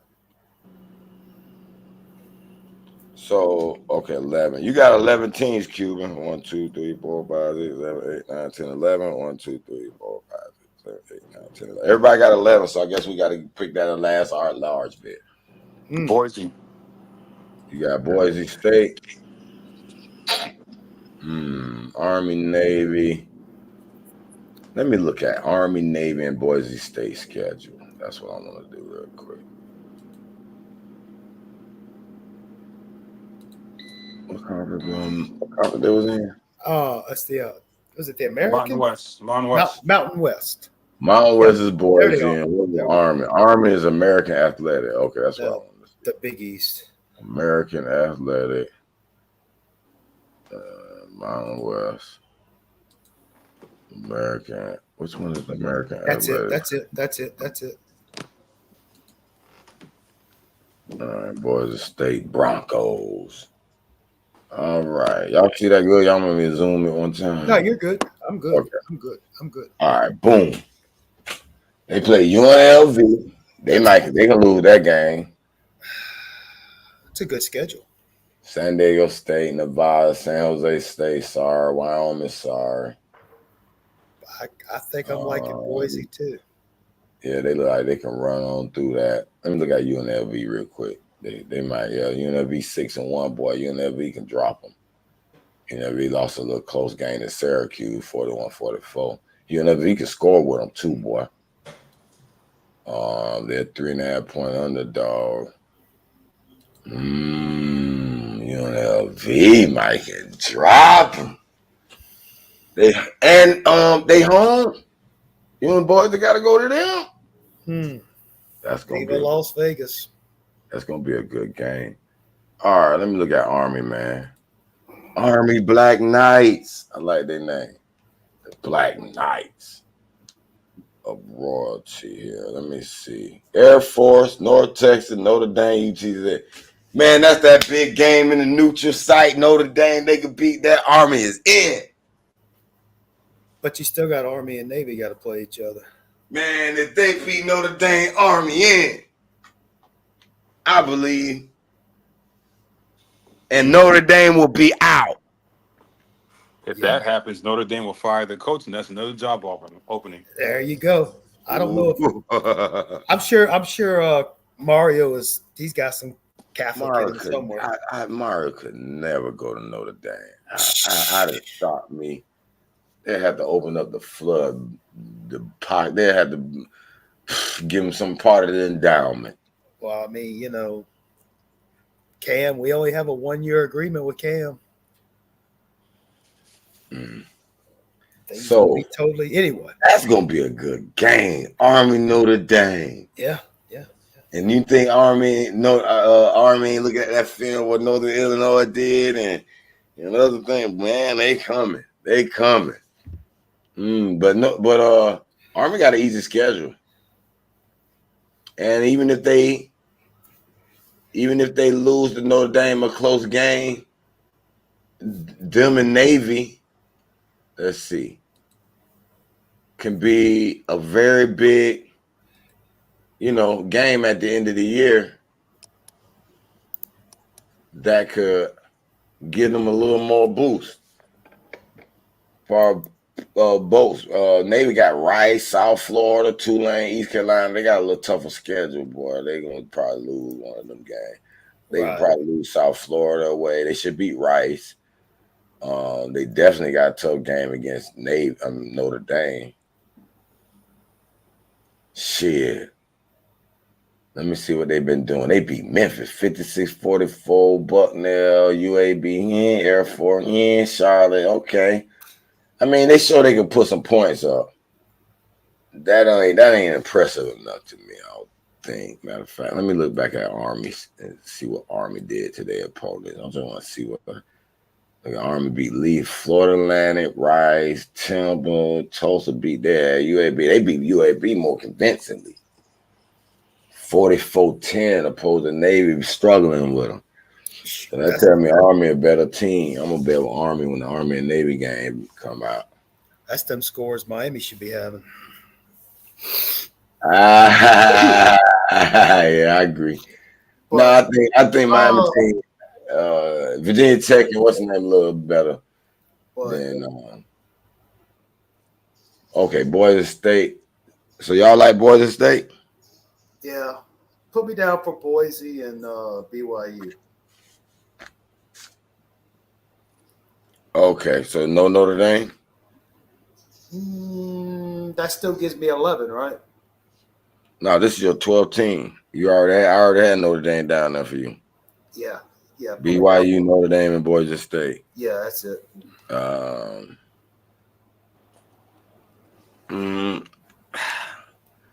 I'm gonna go with Army, man.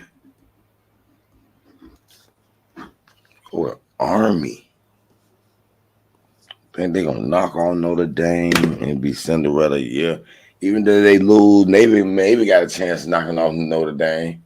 If Navy knock off Notre Dame, that's gonna make it look a lot better. Even if Army lose to Notre Dame, then Army go and beat Navy in the little Army Navy game. That's gonna be a crazy 3-team situation right there.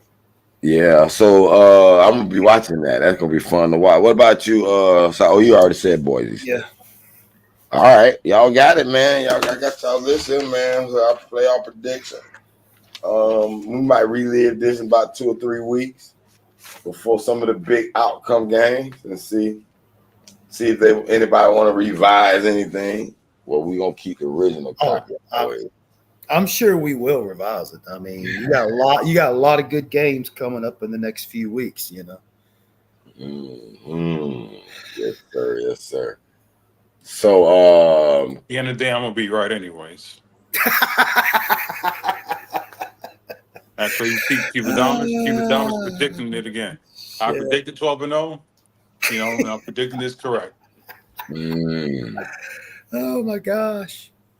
Picking it 12-0. All right, so let's talk about our Canes a little bit before we leave the building. Here we go. Okay, Did we you got watch 4. the game yesterday, or are you still watching the game, the stats on that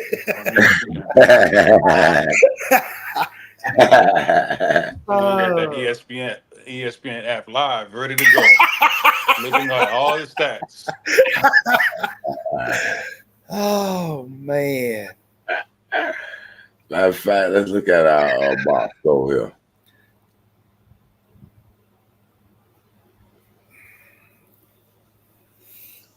$40 rushes, 219. They ain't run the ball all that good on us. 21 for 106. And they had that long little run. Man, that wasn't all that impressive. Sacks, yards lost, 3 for 21. That ain't that bad. 3 for 35. Return yard. Oh, that 194. Now, Sako Crane. Good. I'm glad you got you here. What'd you think about Mario saying something about in his press conference saying he had to talk? We're gonna have a long talk about that in the meeting about special teams. Because he saw a few other issues, almost as if he's saying he gave someone some special team duties that need to be addressed. Because Well, first off, I don't listen to what Mario has to say. Lying his ass off. Anyway, but I mean, let's face it, guys. Special teams has been it really hasn't been up to par the last few seasons or four. There's always it's like kickoffs. There's always a holding, a block in the back, punt returns, holding, block in the back. And again, we talked about this yesterday. I found it odd that Borregales usually sends about 99.9% of his kickoffs out the end zone, but he shortchanged a couple of them. So I told y'all, see, y'all think that shit is a game. And Mario comments be telling on him his own self. We so good right now, we can spot team points. And I strongly believe that these TV companies now, and these billions of dollars they spend, they be like, hey man, we want y'all to let them score a few points, make this an exciting game. I promise you. And the last I was gonna say my last thing on special teams is thank God Louisville screwed up that onside kick. They dang sure did. Because if they'd have done that, I don't know if our special team, if that receiving team would have. I don't know. Because if Louisville would have got the ball back off that onside kick, they'd have tied the game up. But still, yeah, special teams. Yes, they would have. Special teams still is what it is. I'm still under the impression that we're selling tickets and we spotting points right now. And Mario say little shit that makes me wonder about, is this shit true? Is this conspiracy really true? I'm convinced Cal game. I mean, without a doubt in my mind, I don't care what whoever say. All right. Now this game, when it be prime time, they don't want to sell tickets, man. They don't want to blow out necessarily. Like they trying to let Texas come on back in that game a little bit. They were trying to keep that shit from getting out of hand too. I was watching that game closely too.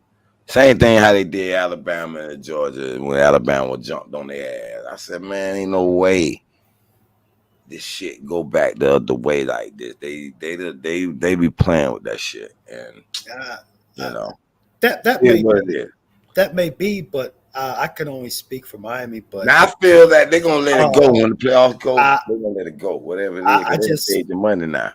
I just think the defense is sucking wind right now. That's what was wrong with Miami. I don't think it has, just my opinion. I mean, it very well may be an undercover, recon, whatever mission, covert operation. But from what I see, it's just the defense. The defense can't stop a cold right now. I mean, they can't stop shit.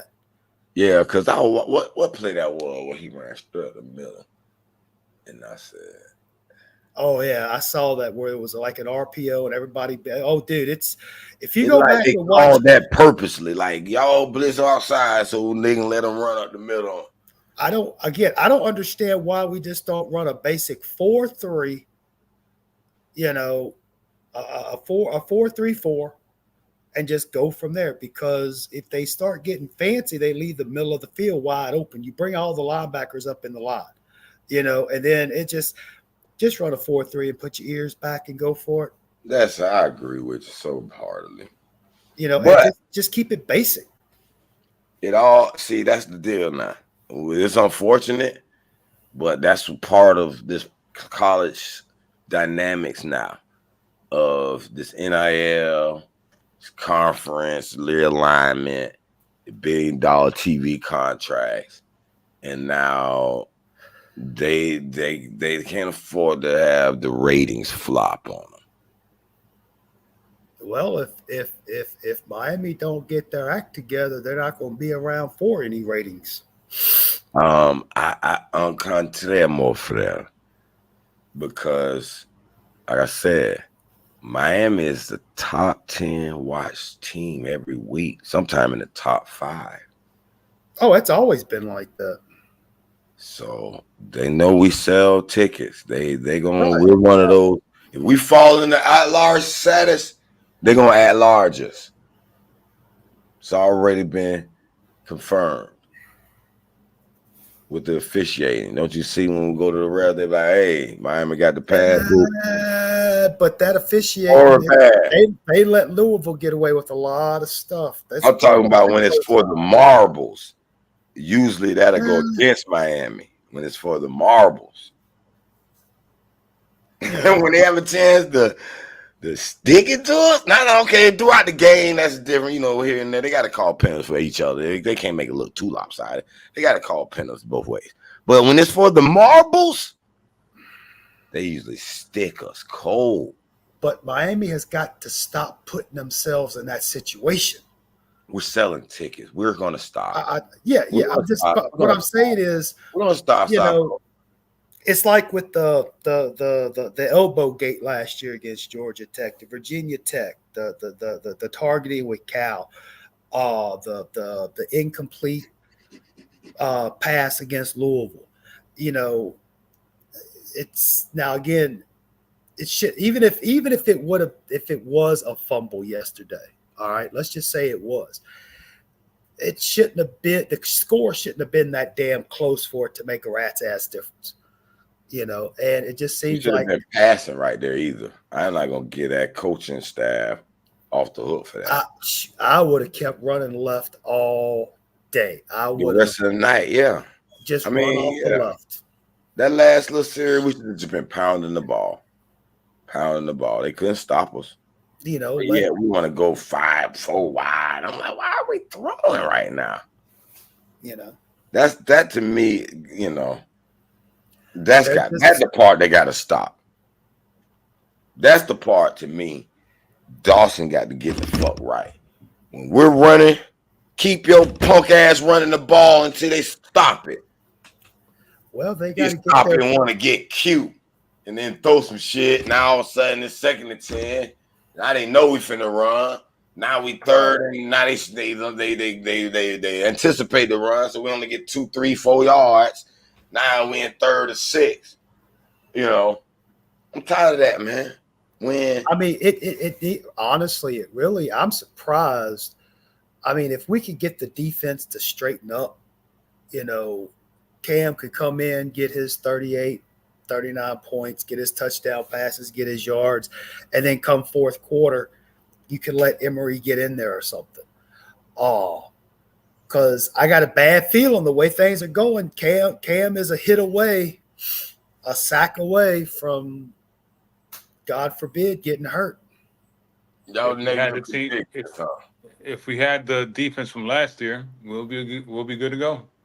Dude, we talked about it yesterday, Cuban. I would take Manny's defense. No, the only 3 people I want from last year's defense, really, truly, that has really helped right now is what the dude that's playing for the Bears now. I forgot his name off the top of that. The transfer from Georgia that came. The cornerback. Stevenson.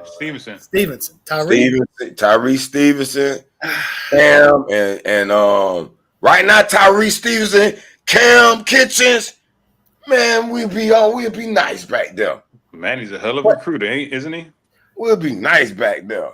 Cam would have had about 3 picks yesterday. Man, honestly, that's all. Matter of fact, that last touchdown Virginia Tech got over, number 0 jumped over. I said, you're supposed to pick that. Cam would have snatched that. Man, he recruit his ass off. That's all I know. Yeah. Well, then that means Duke might beat us. No, because they ain't many recruits yet. So we got But it is something to watch out for now. So you saying we're gonna have a rivalry with the Duke for now on? Duke for now? Nope, because Manny's gonna leave after this year. Yeah. He's gonna leave Miami. Manning is leaving Duke next year. Oh, okay. You think he's gonna get a better job? Yeah. Not after this year. He needs another year to prove himself. No, you don't. You got a good agent. You be the fuck out of there. No, the only way he can do that right now, if he do like I said, beat SMU, beat Miami, and go to the ACC championship. Oh my God. I don't think it'll happen, but I understand what you're saying. That will propel him to what Cuban is saying. So let's see. Week 8, top college football hot seats. Baylor, Billy, Southern Miss, UAB, Alcorn, Louisiana Tech, Arkansas, maybe. If Alabama loses at LSU, I could see that hot seat getting hot too. Because on the bubble, Hugh Freeze, Lincoln Riley, V-Tech. I don't know. None of them teams. I'll see Mario going to. I could see him going to Michigan though. Does he have a tie to Michigan? Money. The money's tie. That and if Miami wins the ACC, they finish 12-0, 13-0, whatever, get to the playoffs, win a couple of rounds, but yet Alabama loses another game or two, doesn't make the playoffs. Oof. I could see. We've had this conversation. We've had this conversation. Though? You know what? I can see Mario going to the Dolphins. No. Oh God, no, don't. I can see him because that means he's gonna bring his little chihuahua with him. No. Wait a minute. You're a Miami Dolphins fan too? Yeah. Oh, I didn't know that. Okay, well, I am too. I'm a Dolphin fan too. Mario just needs to go away. Because I'm gonna tell you. No, here's my thing. But wait a minute. The thing is, they have it both ways now. If y'all think this hype is gonna be so spectacular for Mario, one of them NFL teams might come calling. Hopefully, the Jets will take him. But they're just. I think. Hopefully Cam likes it in South Florida. Maybe he can work his way to play for the Dolphins. I don't know. If y'all saying that hype is what it is, Cuban, I can see the Dolphins organization thinking, shoot, Mario rebuilt the Canes. He brought the Canes. No, we didn't think nobody could bring the Canes back. They're far Nick Saban messed up the college thing to the NFL. Yeah, you might be right about that because he did. That was a bad thing. It wasn't for that. They could fall for a Cuban. Well, that and Jimmy Johnson too. So, but I think if things go well, like we hope for with Miami, and there is a coaching opening at Michigan and or Alabama, because Mario is a Saban disciple, and them fine folks in Alabama, they love their Saban. And the way they're dancing around and all that stuff, I don't think they like that. I don't think they like that. No. So, hey. But anyway, I think a lot of it's going to just depend on what happens. We're all enjoying what's going on now as far as the Miami being successful. We don't like the defense, but it's what's going to happen is next season, that's going to be the telltale season, because next season could have been this season if we didn't get that rental agreement with Cam Ward.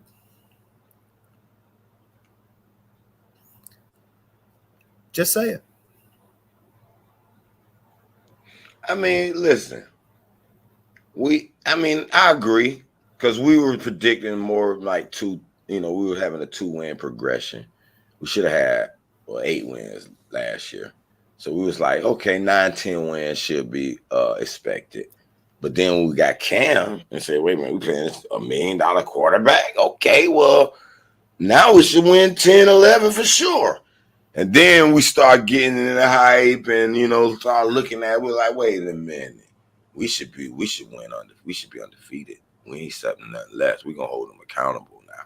So that's what the 12-0 chant was about, holding Mario accountable. Right. We felt like the 2-game progression should lead us to 10 wins automatically. And you went and got $1 million quarterback, that should be 2 more win differential. So let's go. But, if you think about it, though, if the right side of the offensive line was as strong as the left side, even if you had Emory back there, no, there wouldn't be none of these, 30-point, 40-point games. But I think the offense could function. It's just the defense. There's no defense. They got to do something about this defense. I mean, Emory is not as mobile as Cam. Most people aren't. But that's what's helping Cam out right now is his mobility. Now, he does hang on to the ball a little long. And, yes, the pass routes are still 20-plus yards deep. But, I think, in all honesty, if they would just – they would have to cater the offense to Emory. But I don't think that's Shannon Dawson, though. Mm-hmm. I don't know. I mean, it's going to be a the off season is going to be very, very interesting this coming year. Yeah, and then when you said yesterday there is no signing day, right? There's no more signing day. No signing day, no sir, no That's no national signing interesting. day. So I think it's no more letter of intent. I think there still is a national signing day, but I don't think there's a letter of intent. That, and I may have messed up on that, but yeah, there is no. I'm sorry, for the next year or two, I'm going to, and they signed the paper and faxed it in. I think the scholarship paper is I don't know, but and here you go. I got a video say signing day canceled. NCAA eliminates letters of intent. Letters of intent, yeah. So, has this become official free agency in NFL? So, I'm gonna look at a little quick Yahoo Sports article here.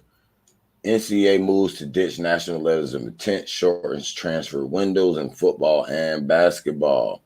The NCAA announced Wednesday that players will no longer sign an NLI, National Letter of Intent, when committing to a school. For decades, players have signed letters of intent during signing ceremonies at high schools across the country on National Signing Day. The NLI had been standard since 1964 and viewed as a binding agreement between schools and players. If a player wanted to go to a different school after signing an NLI, a school had to release him or her from it. Yeah. But that's good because they came. I understand why they stopped that. But the move to eliminate NLI comes as college athletics is in the midst of a significant upheaval. The NCAA is close to a settlement in the House antitrust case, as member schools could pay nearly $3 billion to former athletes who are unable to retain their image rights during their college careers. So that's probably going to even more people adding to that. Currently, schools cannot pay players directly, and players cannot make money on their image rights through scholarships and endorsement with donor collectors and other businesses. Transfer windows shortened. The transfer windows in the 3 biggest college sports now 30 days instead of 45. So the NCAA also announced that the transfer windows in football and both men's and women's basketball will be shortened by 15 days this season. The transfer window will open from March 24th through April 22nd in men's basketball and will open and close a day later for women's basketball. Right. Let's see here anymore. So yeah. That's it. So I just think I don't know that changed anything. They're just, with YouTube, we still gonna have a bunch of news and they people doing their own little signing thing, So I don't know. It'd be curious to see since Cuban say Mario's not a good recruiter. So what number of recruiting class are we at now? It don't matter. Doesn't matter. I just want to know where you predict us to land. How many Are you predicting us to be a top 10 recruiting class this year or not? I don't care about none of that. I care about what players you get and develop. I don't Thank care you. if we're the number one recruiting Right, class in the right, nation. I right. don't care. Okay. I don't care. Exactly. So Exactly. how are Because you Samson truly Samson rating was him as a recruiter? Samson was one of the top fucking offensive linemen, and he can't step play over Bell. Like I don't, but I don't trust this stuff. Right. So it doesn't matter. Ray was one of the top receivers in the nation, and he can't get on the field. Like I Right. don't care about none of this stuff. Okay, so how you keep saying Mario's not a good recruiter? How are you rating that then? Because if you remove all the Manning players, this team sucks. It's that simple. And then Well, we're in year There- three. there- We're in year yeah. three. We still don't have a DB worth a fucking damn, Nope. right? We Nope. don't have linebackers worth a damn. We Nope. have one defensive lineman. The rest are Yep. portal players. Yep. We have but no but receivers. wait a minute. You said you don't care about recruiting, so you can't No, necessarily label the Manning players because they've Well, been with Mario for 3 years. they're Manning players. So it's about recruiting. It's about right. scouting, right? That's Right. what Butch Right. Davis did. Butch Right. Davis never. Florida State had better recruiting classes than Miami, always. But Yeah. Butch Davis was able to fucking get players. He could scout players. We have Right. horrible scouts. Horrible. Exactly. Wait a minute. So what you're saying is What I'm saying, Mario he's doing has the been Larry Coker effect. developing Manny's players to the point where they're 7-0 right now and about to get Manny to the wasn't playoffs. able to coach his players. They fired Manny before he was able to coach his So players. Mario had to develop these guys over 3 years. Because Look, Manny wasn't look here. what's happening. Because Manny was not here. Wait a minute. Are you saying Mario developed Xavier Restrepo to break and be the number No, he one did not receiver develop of Xavier Miami Restrepo. all time? He's been here 3 years with Mario. Yeah, but he was going to do that. Are you saying Try that shit Mario his freshman year. developed Jalen Rivers, The reason who's the number one lineman? they were doing this before Mario got here. There's nothing Oh has yeah. changed. They were doing it. Uh, Yeah, they were I mean, doing it. they were bright prospects. Yeah, I ain't saying man wasn't a bad recruiter. Yeah, All so I'm that's my saying thing. is, Mario has not, he hasn't scouted well at all. How the hell you in year 4 you have no DBs or linebackers or receivers or tight Well, ends? let me ask you this question. Let me ask you this question. All right, Reuben Bain. Okay, there's no question he is a very talented young man. Yeah. But have y'all seen any improvement from last year to this year? Now, granted, he's been hurt, but me personally, I would have thought by now he may have learned some new techniques or something. But I told you the reason why. I don't think it's enough time. Mr. Leonard Taylor's not there. Mr. Leonard Taylor Right, was a huge asset. Right. Another So, Manning recruit. And then I mean, don't get me started on the offensive line. But yeah, that's been the problem with Miami and these coaching staffs over the decades is they've relied on talent. They rely on talent to do everything. They don't want to develop. They don't teach. They don't scheme worth a damn. They're just expecting the talent to do what they do. And that's what's going on. I mean, talking about the recruits, I honestly, it's a sad day when the majority of the fan base for Miami gets excited over a 3-star and a 2-star recruit choosing Miami. I mean, it's no disrespect to the young men, but This is my thing. In other coaching years, people were like, oh, Manny sucked because he let this player go. Louisville's running back was a beast. Yeah. Right? But nobody, you don't hear anybody saying, oh, Mario didn't recruit him. We don't know what we're doing in recruiting, right? It only goes for certain people. My thing is, Mario recruits like Larry Coker. He goes to fucking 247 and Ryron's like, oh, who's the top? Who are they ranking the best? All right, let me go get him. So then it makes like, oh, Mario's a beast of recruiter. It's like, no, he's not. A beast of recruiter has the ability to scout. I hate Golden, but Golden had the ability to scout players. Oh, yeah. And look if Golden didn't have D'Onofrio, of course, that's a whole different topic for a whole different time. But, whether you liked him or hated him, you got to give Golden respect on what he did, even with D'Onofrio. Wait a minute. Hold on, Stu. Let me Give answer him your question. respect for what?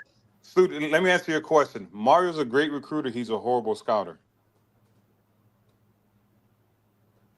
I'll put it that way. He's a great recruiter, horrible scouter. Okay, so he's recruiting bad players. He can get them to come, but they don't turn out to be as good as we thought. Now that makes sense. No. They're not developed. You know, you can get a 5-star running back out of high school, but there's a big difference between Division I and high school. You know, and there's some things that the kids need to learn. It's like going from, you know, college to the pros. They're just you can't just rely on them being a 5-star talent. That's all. You have to develop them, dude. You got to develop them, and then you got to take the alleged depth, okay, and you have to develop them also. And I haven't seen it. I've seen some development in our receiving core. You know, I mean, y'all. I think y'all just looking at one or two players and feeling that way because y'all think Pancake Honcho, he had so much hype coming in, and now y'all like wonder what's going on. So I mean, name me the other top recruits. I'll put it to name me other top recruits. Yeah, what Zayor? Who? JoJo? Zayor? Isaiah Horton. Oh, Isaiah Horton. Isaiah Horton was a mid 4-star. That's a good diamond rough. He looked at him like, yeah, that's the guy we need. No, but we're talking about top. You say recruit. You say top recruits. Hey, it's your boy Justin Kelly here. Oh, my bad. That's my $5 million guaranteed Venom No Limit Hold'em My bad. PKO tournament is about to officially kick off. And one Yeah, you know, like with Sampson. He played a little bit against who? FAMU Cuban? Yeah. He played in South Florida. He been playing. He been getting there. Y'all gotta watch. He been getting spots in here. You know, I'm just kind of curious on why he hasn't seen more of the field. If he was this, you know, I'm just using their words, like Cuban Dama said. They said he was the next great. He was going to be the next Mount McKinney for Miami. You know, He still can be. He's a red shirt freshman. They got him listed as right, but you know, is Malagoa that much better than Sampson? Man, them Samoa something else now. They tough. That's all I can say. But you know, the competition has increased a little bit. So far. I think it's mental though. I think you got to be it's a mental thing, communication wise. I don't think it's necessarily the physical, knowing where to go, knowing who's gonna slide where. You know, but this is the second year for Malagoa in this offense. It's not like Mirabal had to start over with the whole fresh line this year. He had these guys last year. Well, except for probably Bell. This as a backup tackle as a redshirt freshman. That's not bad. No, it's not. But He's not a he can tackle. He can still. I mean, he hasn't. I just, from what I've seen with Malagoa, I would like to see what our other 5-star Mount McKinney 2.0 looks like. That's all. He can't be no worse than Bell. I don't know, bro. Bell playing good, boy. You say y'all. Yeah, see, I caught something in the text that was interesting. I noticed a lot of times, especially Cuban, he's a moment guy. Like he make one bad play, he's trash. He needs to be shipped away. You know what I mean? Or if he make one good play, then they good. You in that moment, and you need to just sit back and look at the whole big picture. Everybody gonna have expectations. I'm like, Everybody keeps telling me that we're dominant. You know, we have these best recruits and all this stuff. But then, you know, what a dominant team is, you're supposed to be dominant from beginning to end. Like my expectation of dominance, the 2001 Hurricanes, they dominated from beginning of the whistle to the end of the whistle. There was, he played like Mount McKinney did not give up a sack his whole junior and senior year. That's domination. You know what I'm saying? Are you sure about that? That whole Yeah. line at 01 didn't give up a I don't sack. know The about those. whole line. That's amazing stats. Not to give him no sacks this whole 2 years. 2000. Look at the 2001 Mount season. I McKinney. believe it. Mount McKinney. All right, you comparing him with a Hall of Famer. Come on. That's what dominant is. You guys Yeah. keep saying dominant. You guys keep saying the best. I'm using the words you guys use against me. That's all I'm doing. No, I'm using the best right now may not be the best back then. You know what I'm saying? That's what dominant to me is. You guys see dominant as something else. No, I don't. Yeah, you do. No, I don't. You look at the stats and you see this is dominant or not. That's how you view it.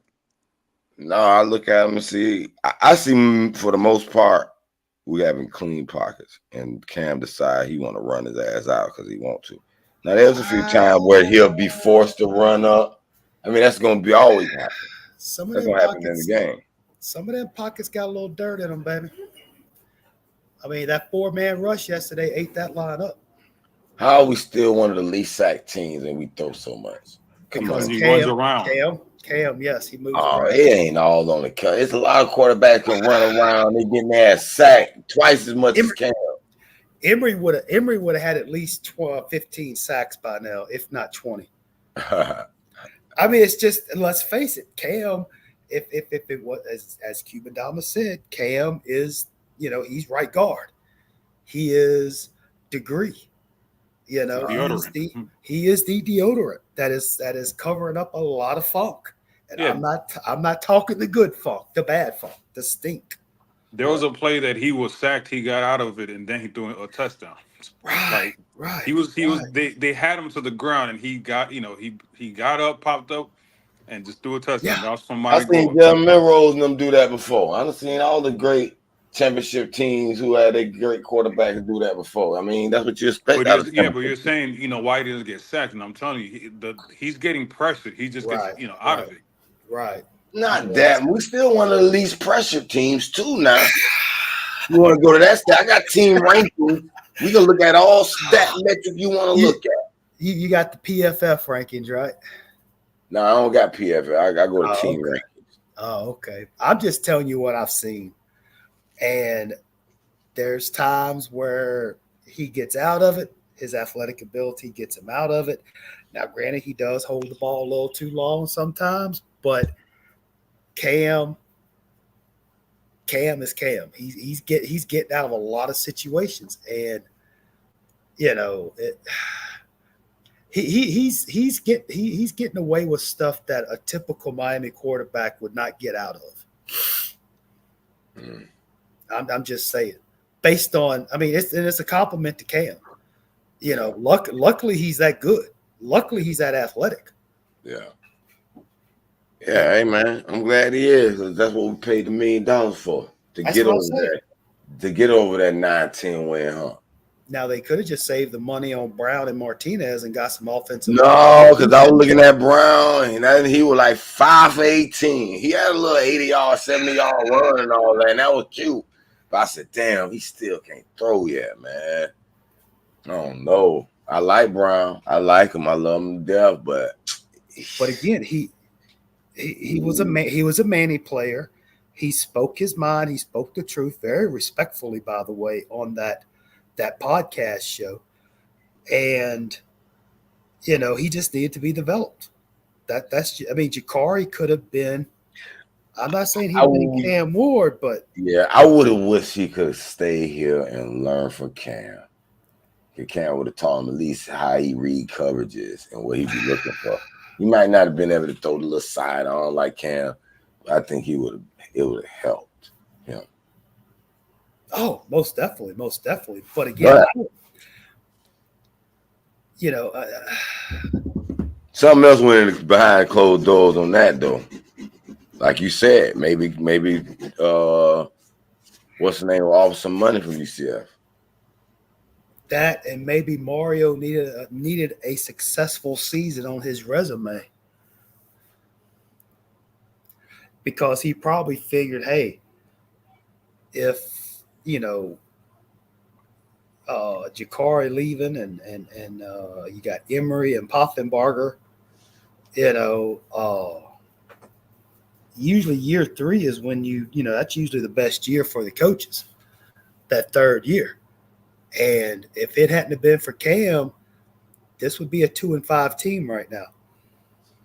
So let me ask you a question. You still feel that way if Ja'Cory Brown stays and we don't get Nah, because first off, with Ja'Cory, he can move a little bit. If Ja'Cory was given a fair shake and a fair chance, I could see this team, probably like maybe a 4-3. I think. But the defense is what's so bad. If the defense was a hell of a lot better in stopping other teams, But again, it is what it is. Going to be what it's going to be. Okay. Well, all right. So I'm gonna let y'all get these clothes. I'm about to close it out. Go cook me some Sunday dinner or Sunday lunch or whatever you want to call it. I'm right and you're wrong. Hey, did the rankings come out yet? I'm looking for them. That's why I was quiet, because I'm looking for them. Yeah, it should be pretty soon. I don't see Miami moving up. I think somebody said they're number 5 right now. Oh gosh. I'm not sure. Well, I've been trying to look for it because somebody said they're 5, but I can't see it anywhere. To be honest with you, if they was ranking it fair, they will rank Oregon number 1. Yep. Miami. Who else the undefeated team? Don't say 2. Don't you say 2. 2. Oh, 2. Okay, so it did come out. Oregon 1, Georgia 2, Penn State 3, Ohio State 4, Miami 5, Texas 6. Ooh. See, that's LSU some 7. Thank LSU God. 7, Tennessee 8, Clemson 9, Iowa State 10. Thank God for the playoffs. And Bama's number 15. Son of a bitch. I told you. You talking about 20. I said I have them top 15. That's crazy. Yeah. There's two teams in the top in the teens, and that's Ole Miss and Bama that have 2 losses. That's fucked up. They're setting this shit up. Oh yeah. And Vanderbilt made 25, 5-2. They're They trying to get the Vanderbilt SEC. need to be up there. They're trying to get the SEC 4 Man, 5. I mean, look, I ain't on that SEC shit, but they is the better teams. They're trying to get 5 teams in the play, 4 or 5 teams in the playoffs. Huh? I tell you what, why wish we could have we could have these SEC teams line up against these other teams you think it might be better, and we could bet some money on it. I'll take your money all day, boy. For the most part, SEC will mark through some of this shit, man. We can't help they loaded over there. Well, they got enough schools in their conference. That's for sure. But so there shouldn't be one lost teams ahead of Miami right now. I'm sorry. We're not. They're treating us like we're group of 5. Ohio State and Georgia ahead of Miami. Yep, that's garbage. That's garbage. I think, I guess for my final words, I guess we need an impressive victory. That's the problem. So we need to go in there and take it out on Florida State and be like, man, they disrespecting us. An impressive victory over a 1-16. I'm just saying they the next team. No, I'm talking about we need to beat them like they got beat by Georgia last year, 63-3 type shit. That'll open some eyes. No, yeah. I'm just being honest. But I mean, as far as what we were talking about, I mean, the playoffs are going to be interesting. I'm sure the SEC and Big Ten are going to get, massive favoritism. But we can't worry about that, as Miami fans. I know we have 2 out of 3 of us are Miami fans. There's one of us in here who's not a real Miami fan. But there's no reason why Miami cannot run the table and go undefeated. The defense has got to tighten up. This, winning by 7, winning by 4 against these last 3 teams, that's not good. If the defense was just give me the defense from I don't know, 2021, 2020, 2019, something. Give me a Manny defense, and I think this team would be awesome. We just need a defense that can slow the offense down and just stop them for a few possessions. Because the offense, hey, look, as much as we nitpick and complain about the offensive line and stuff, you got to admit the offense is kicking some ass. So, yeah, I about all I got. Cuban in last words. Beat the shit out of Florida State. That's it. That's right. All right. It's a 7 o'clock game, right? Yeah, I believe. I think it's on ESPN. Why does Florida State get all these damn night games? I know, right? Because they want to embarrass them. They cried. I told you. I told them. When they played Georgia Tech and ESPN put the article, I said, boy, they got it out for y'all. Y'all crying about they left y'all out the playoffs and all this. I said, I wouldn't be surprised ESPN went in and paid a few players. Hey man, if you go to any school, we don't care whatever school you go to, we'll give you extra 100,000. You know what I'm saying? We'll help you find an idea somewhere else. Just leave Florida State. We're gonna decimate their roster. This is my thing, Suda. One second. This is my thing. Duke is what, 6-1, and how the fuck? What they rank? What they rank? They're not ranked. This is but Pitt. So the ACC teams that are ranked are Miami, Clemson, Pitt, SMU. What SMU and Pitt record rank? Pitt's number 20, SMU's 22. Cause that BYU gang hurt SMU. Yeah, but Duke needs to be ranked. Yeah. Who read me 20 through 25. Pitt, Illinois, SMU, Army, Navy, Vandy. And who 17, 18, 19? 15 is Bama, Kansas State, Missouri, Ole Miss, Boise. Oh, see, that's crazy. I think Kansas State, Missouri, Boise State, all them. I think I don't know, that'd be a good game to see. Can Duke beat them? That's what we gotta look at. Can Duke beat them? Yeah, but the crazy thing is we still don't have a top 25 team on our schedule. It ain't our fault. I ain't concerned about it. We 12-0.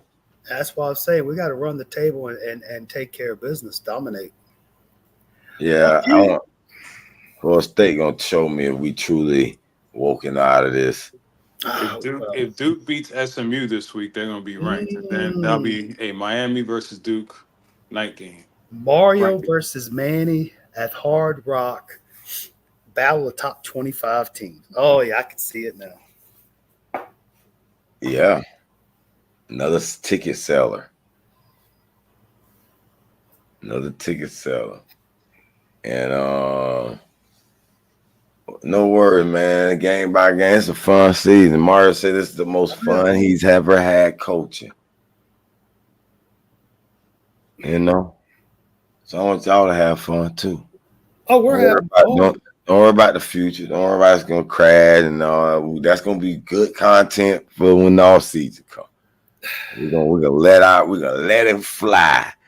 You want to enjoy the natty, especially when we win the natty.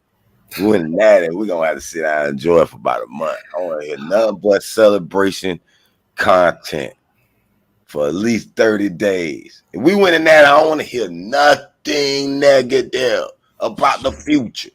We ain't had no goddamn ring in 20 years. I already said if we after we take our little 30-day celebration, then in the new season, new all season, then we can get the slewing. Studio, we win a national championship and we have Florida State season this year. You'll be okay with it?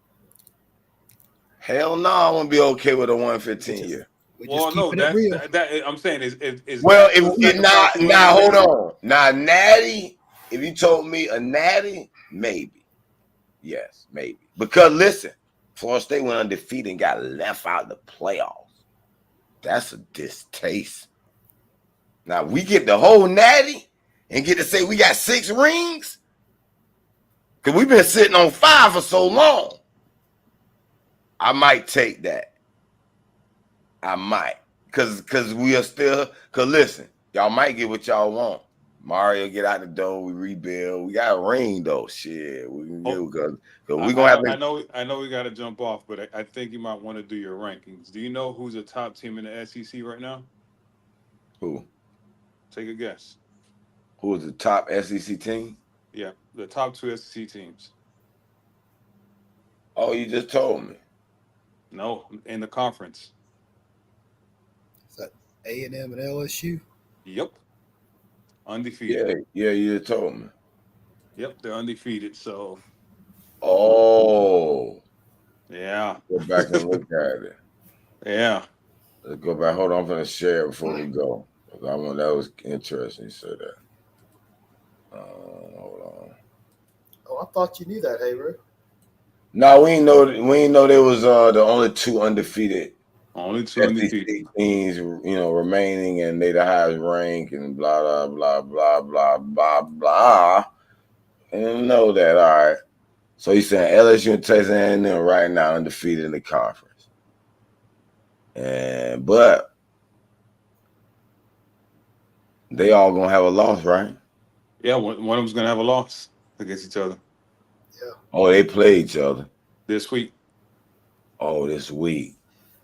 And LSU got the easiest route remaining Texas A&M. Wasn't that the case? Or no? LSU still got Alabama and A&M still got Texas. And Texas A&M got Texas at the end too. But they got to get through each other. Yeah. So what? That's fine and dandy. I'm not concerned about any of them. They better get ready to try to figure out how they're gonna stop this offense in the playoffs. I don't just no. It was just for the. They better start their game planning. And what they gonna do? They gonna think, oh, we got a perfect cam. We're gonna come and pound their ass. They're like, we thought they were gonna throw it. Pound.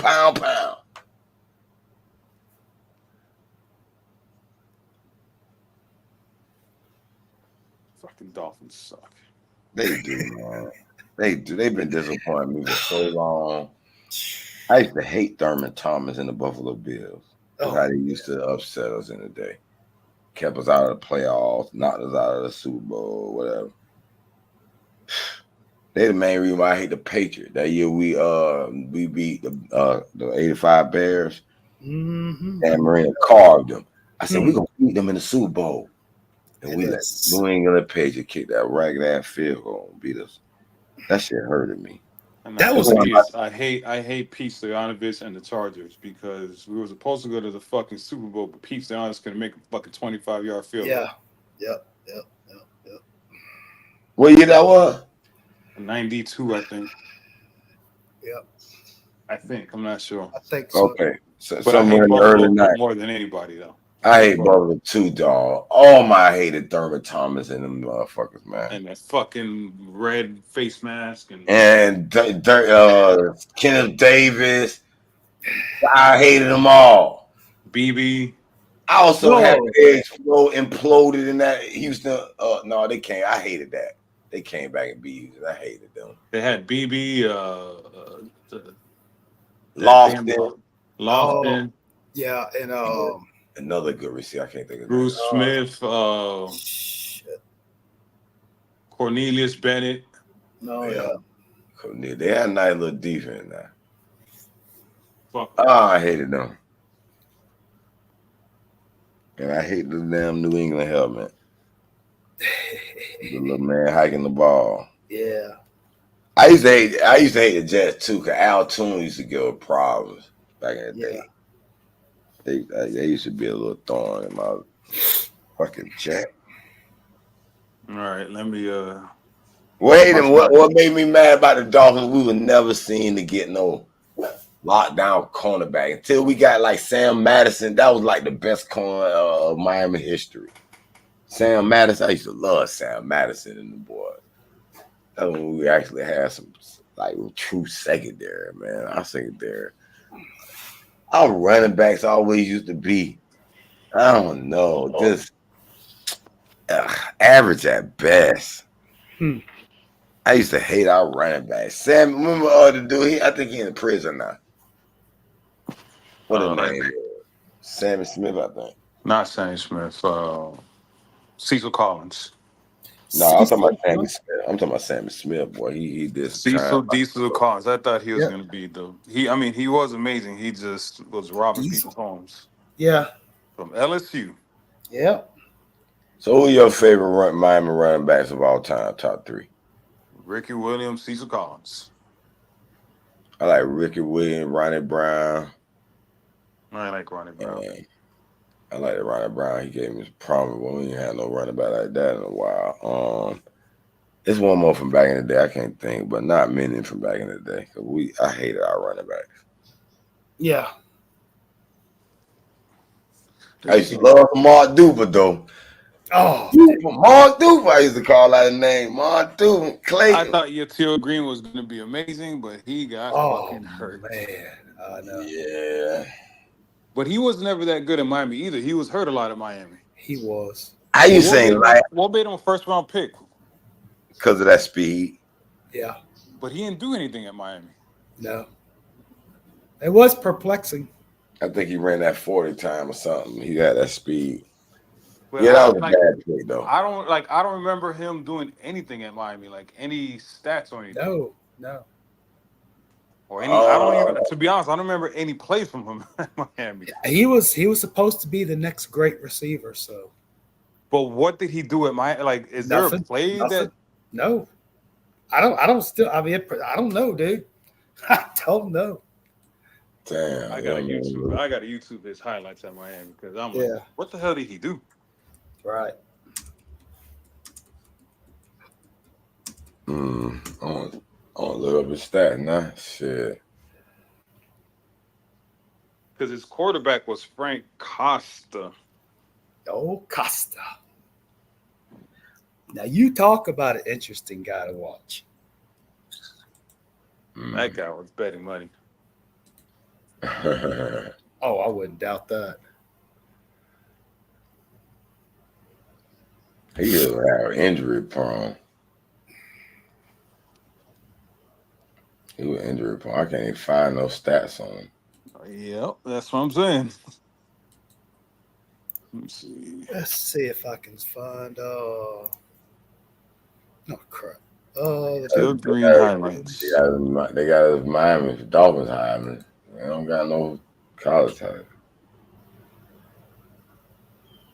You know what? I got to go a college football reference to find it out, but who gives a That's damn? how I was. That's you got it. I'm curious now.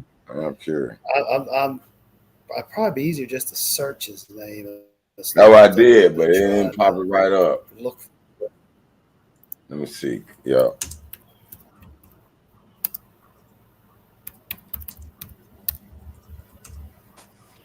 Let's see. He was the first pick. First round. That was straight up. So in 94, he played 94, 95, 96. He played 9 games in 94. He had 15 receptions for 255, 4 touchdowns. In 95, he played 11 games. He had 25 receptions for 476, 2 touchdowns. And in 96, he played 8 games. He had 42 catches for 669 yards. His 3-year total, his career at Miami, he had 28 games played. He had 82 receptions, 1,400 yards, 9 touchdown grabs. He was averaging about 17 yards a reception and 50 yards a game receiving. That's it. Is that first round? No, it ain't first round material. But I think he did a good. I think he ran that 40 time and they fell in love. You know, they fall in love with that 40. Matter of fact, I'm gonna look up his Yeah, combine that's- time. I want to see if he had a combine That's time. that's all I got for him with Miami at the Hurricanes. I mean, he was let's see, in 96 he had 42 receptions, which was number 3 in the Big East. He had 669 yards receiving in 96, which made him number 3 in the Big East. Again, Good agent, boy. key word being Big East and being 96. Well, Big East was a good conference. We could debate that some other time. And then plus it was 96. So take that for what it's worth.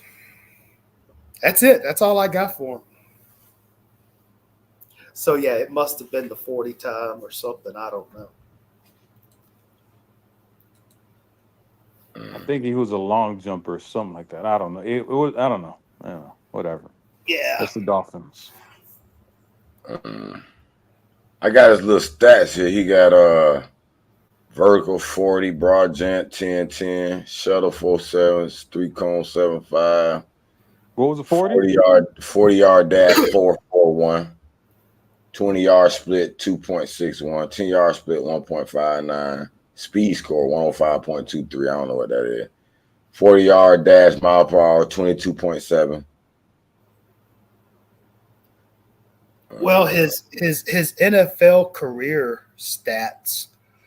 I don't see why he doesn't have a gold jacket, but he played 8 games. He had 18 receptions for 234 yards. No touchdowns. That's it. That was 1 year. I like this website I just ran across. I'm gonna write this down. They got like little neat information about these players. Vertical jump. They got all these scores on here. Relative athletic score 19.88. They got a little score chart. Interesting. All right, gentlemen, man. I thank y'all for joining me, man. We're gonna close it down from here on, and I'm glad we got the list though. I'm gonna let me put this in the safe. Safe. Like it's top secret documents. See where we go. We'll see how many, like a little pool, football pool. I hear you. That'd be a good pool to start. Who can predict the playoffs? Who get the more, playoff bracket predictor? Just give me the money, bro. All right, Q. When that time you going home? South Coast. Yeah, South. Right now I'm thinking about Friday evening, but that's very tentative. But we're definitely going to do something Saturday. I promise you that. Wings. It is Florida State week, so oh yeah, we're going to get together. Like I said, I'll let y'all know. Depends on how Thursday goes for me, but Friday night more than likely, since the slot is opened up from Mr. Devin and Mr. Frank. So we'll let you know. All right. True that. All right, man. Y'all have a good day. See y'all sometime during the next week. And I'm calling that Monday night show, and I'm gonna write down a few points and let them boys have it. You do that. I'll have to rewatch it. But yeah, appreciate it, guys. It was fun, man. Talk to y'all later. All right, Q. Peace.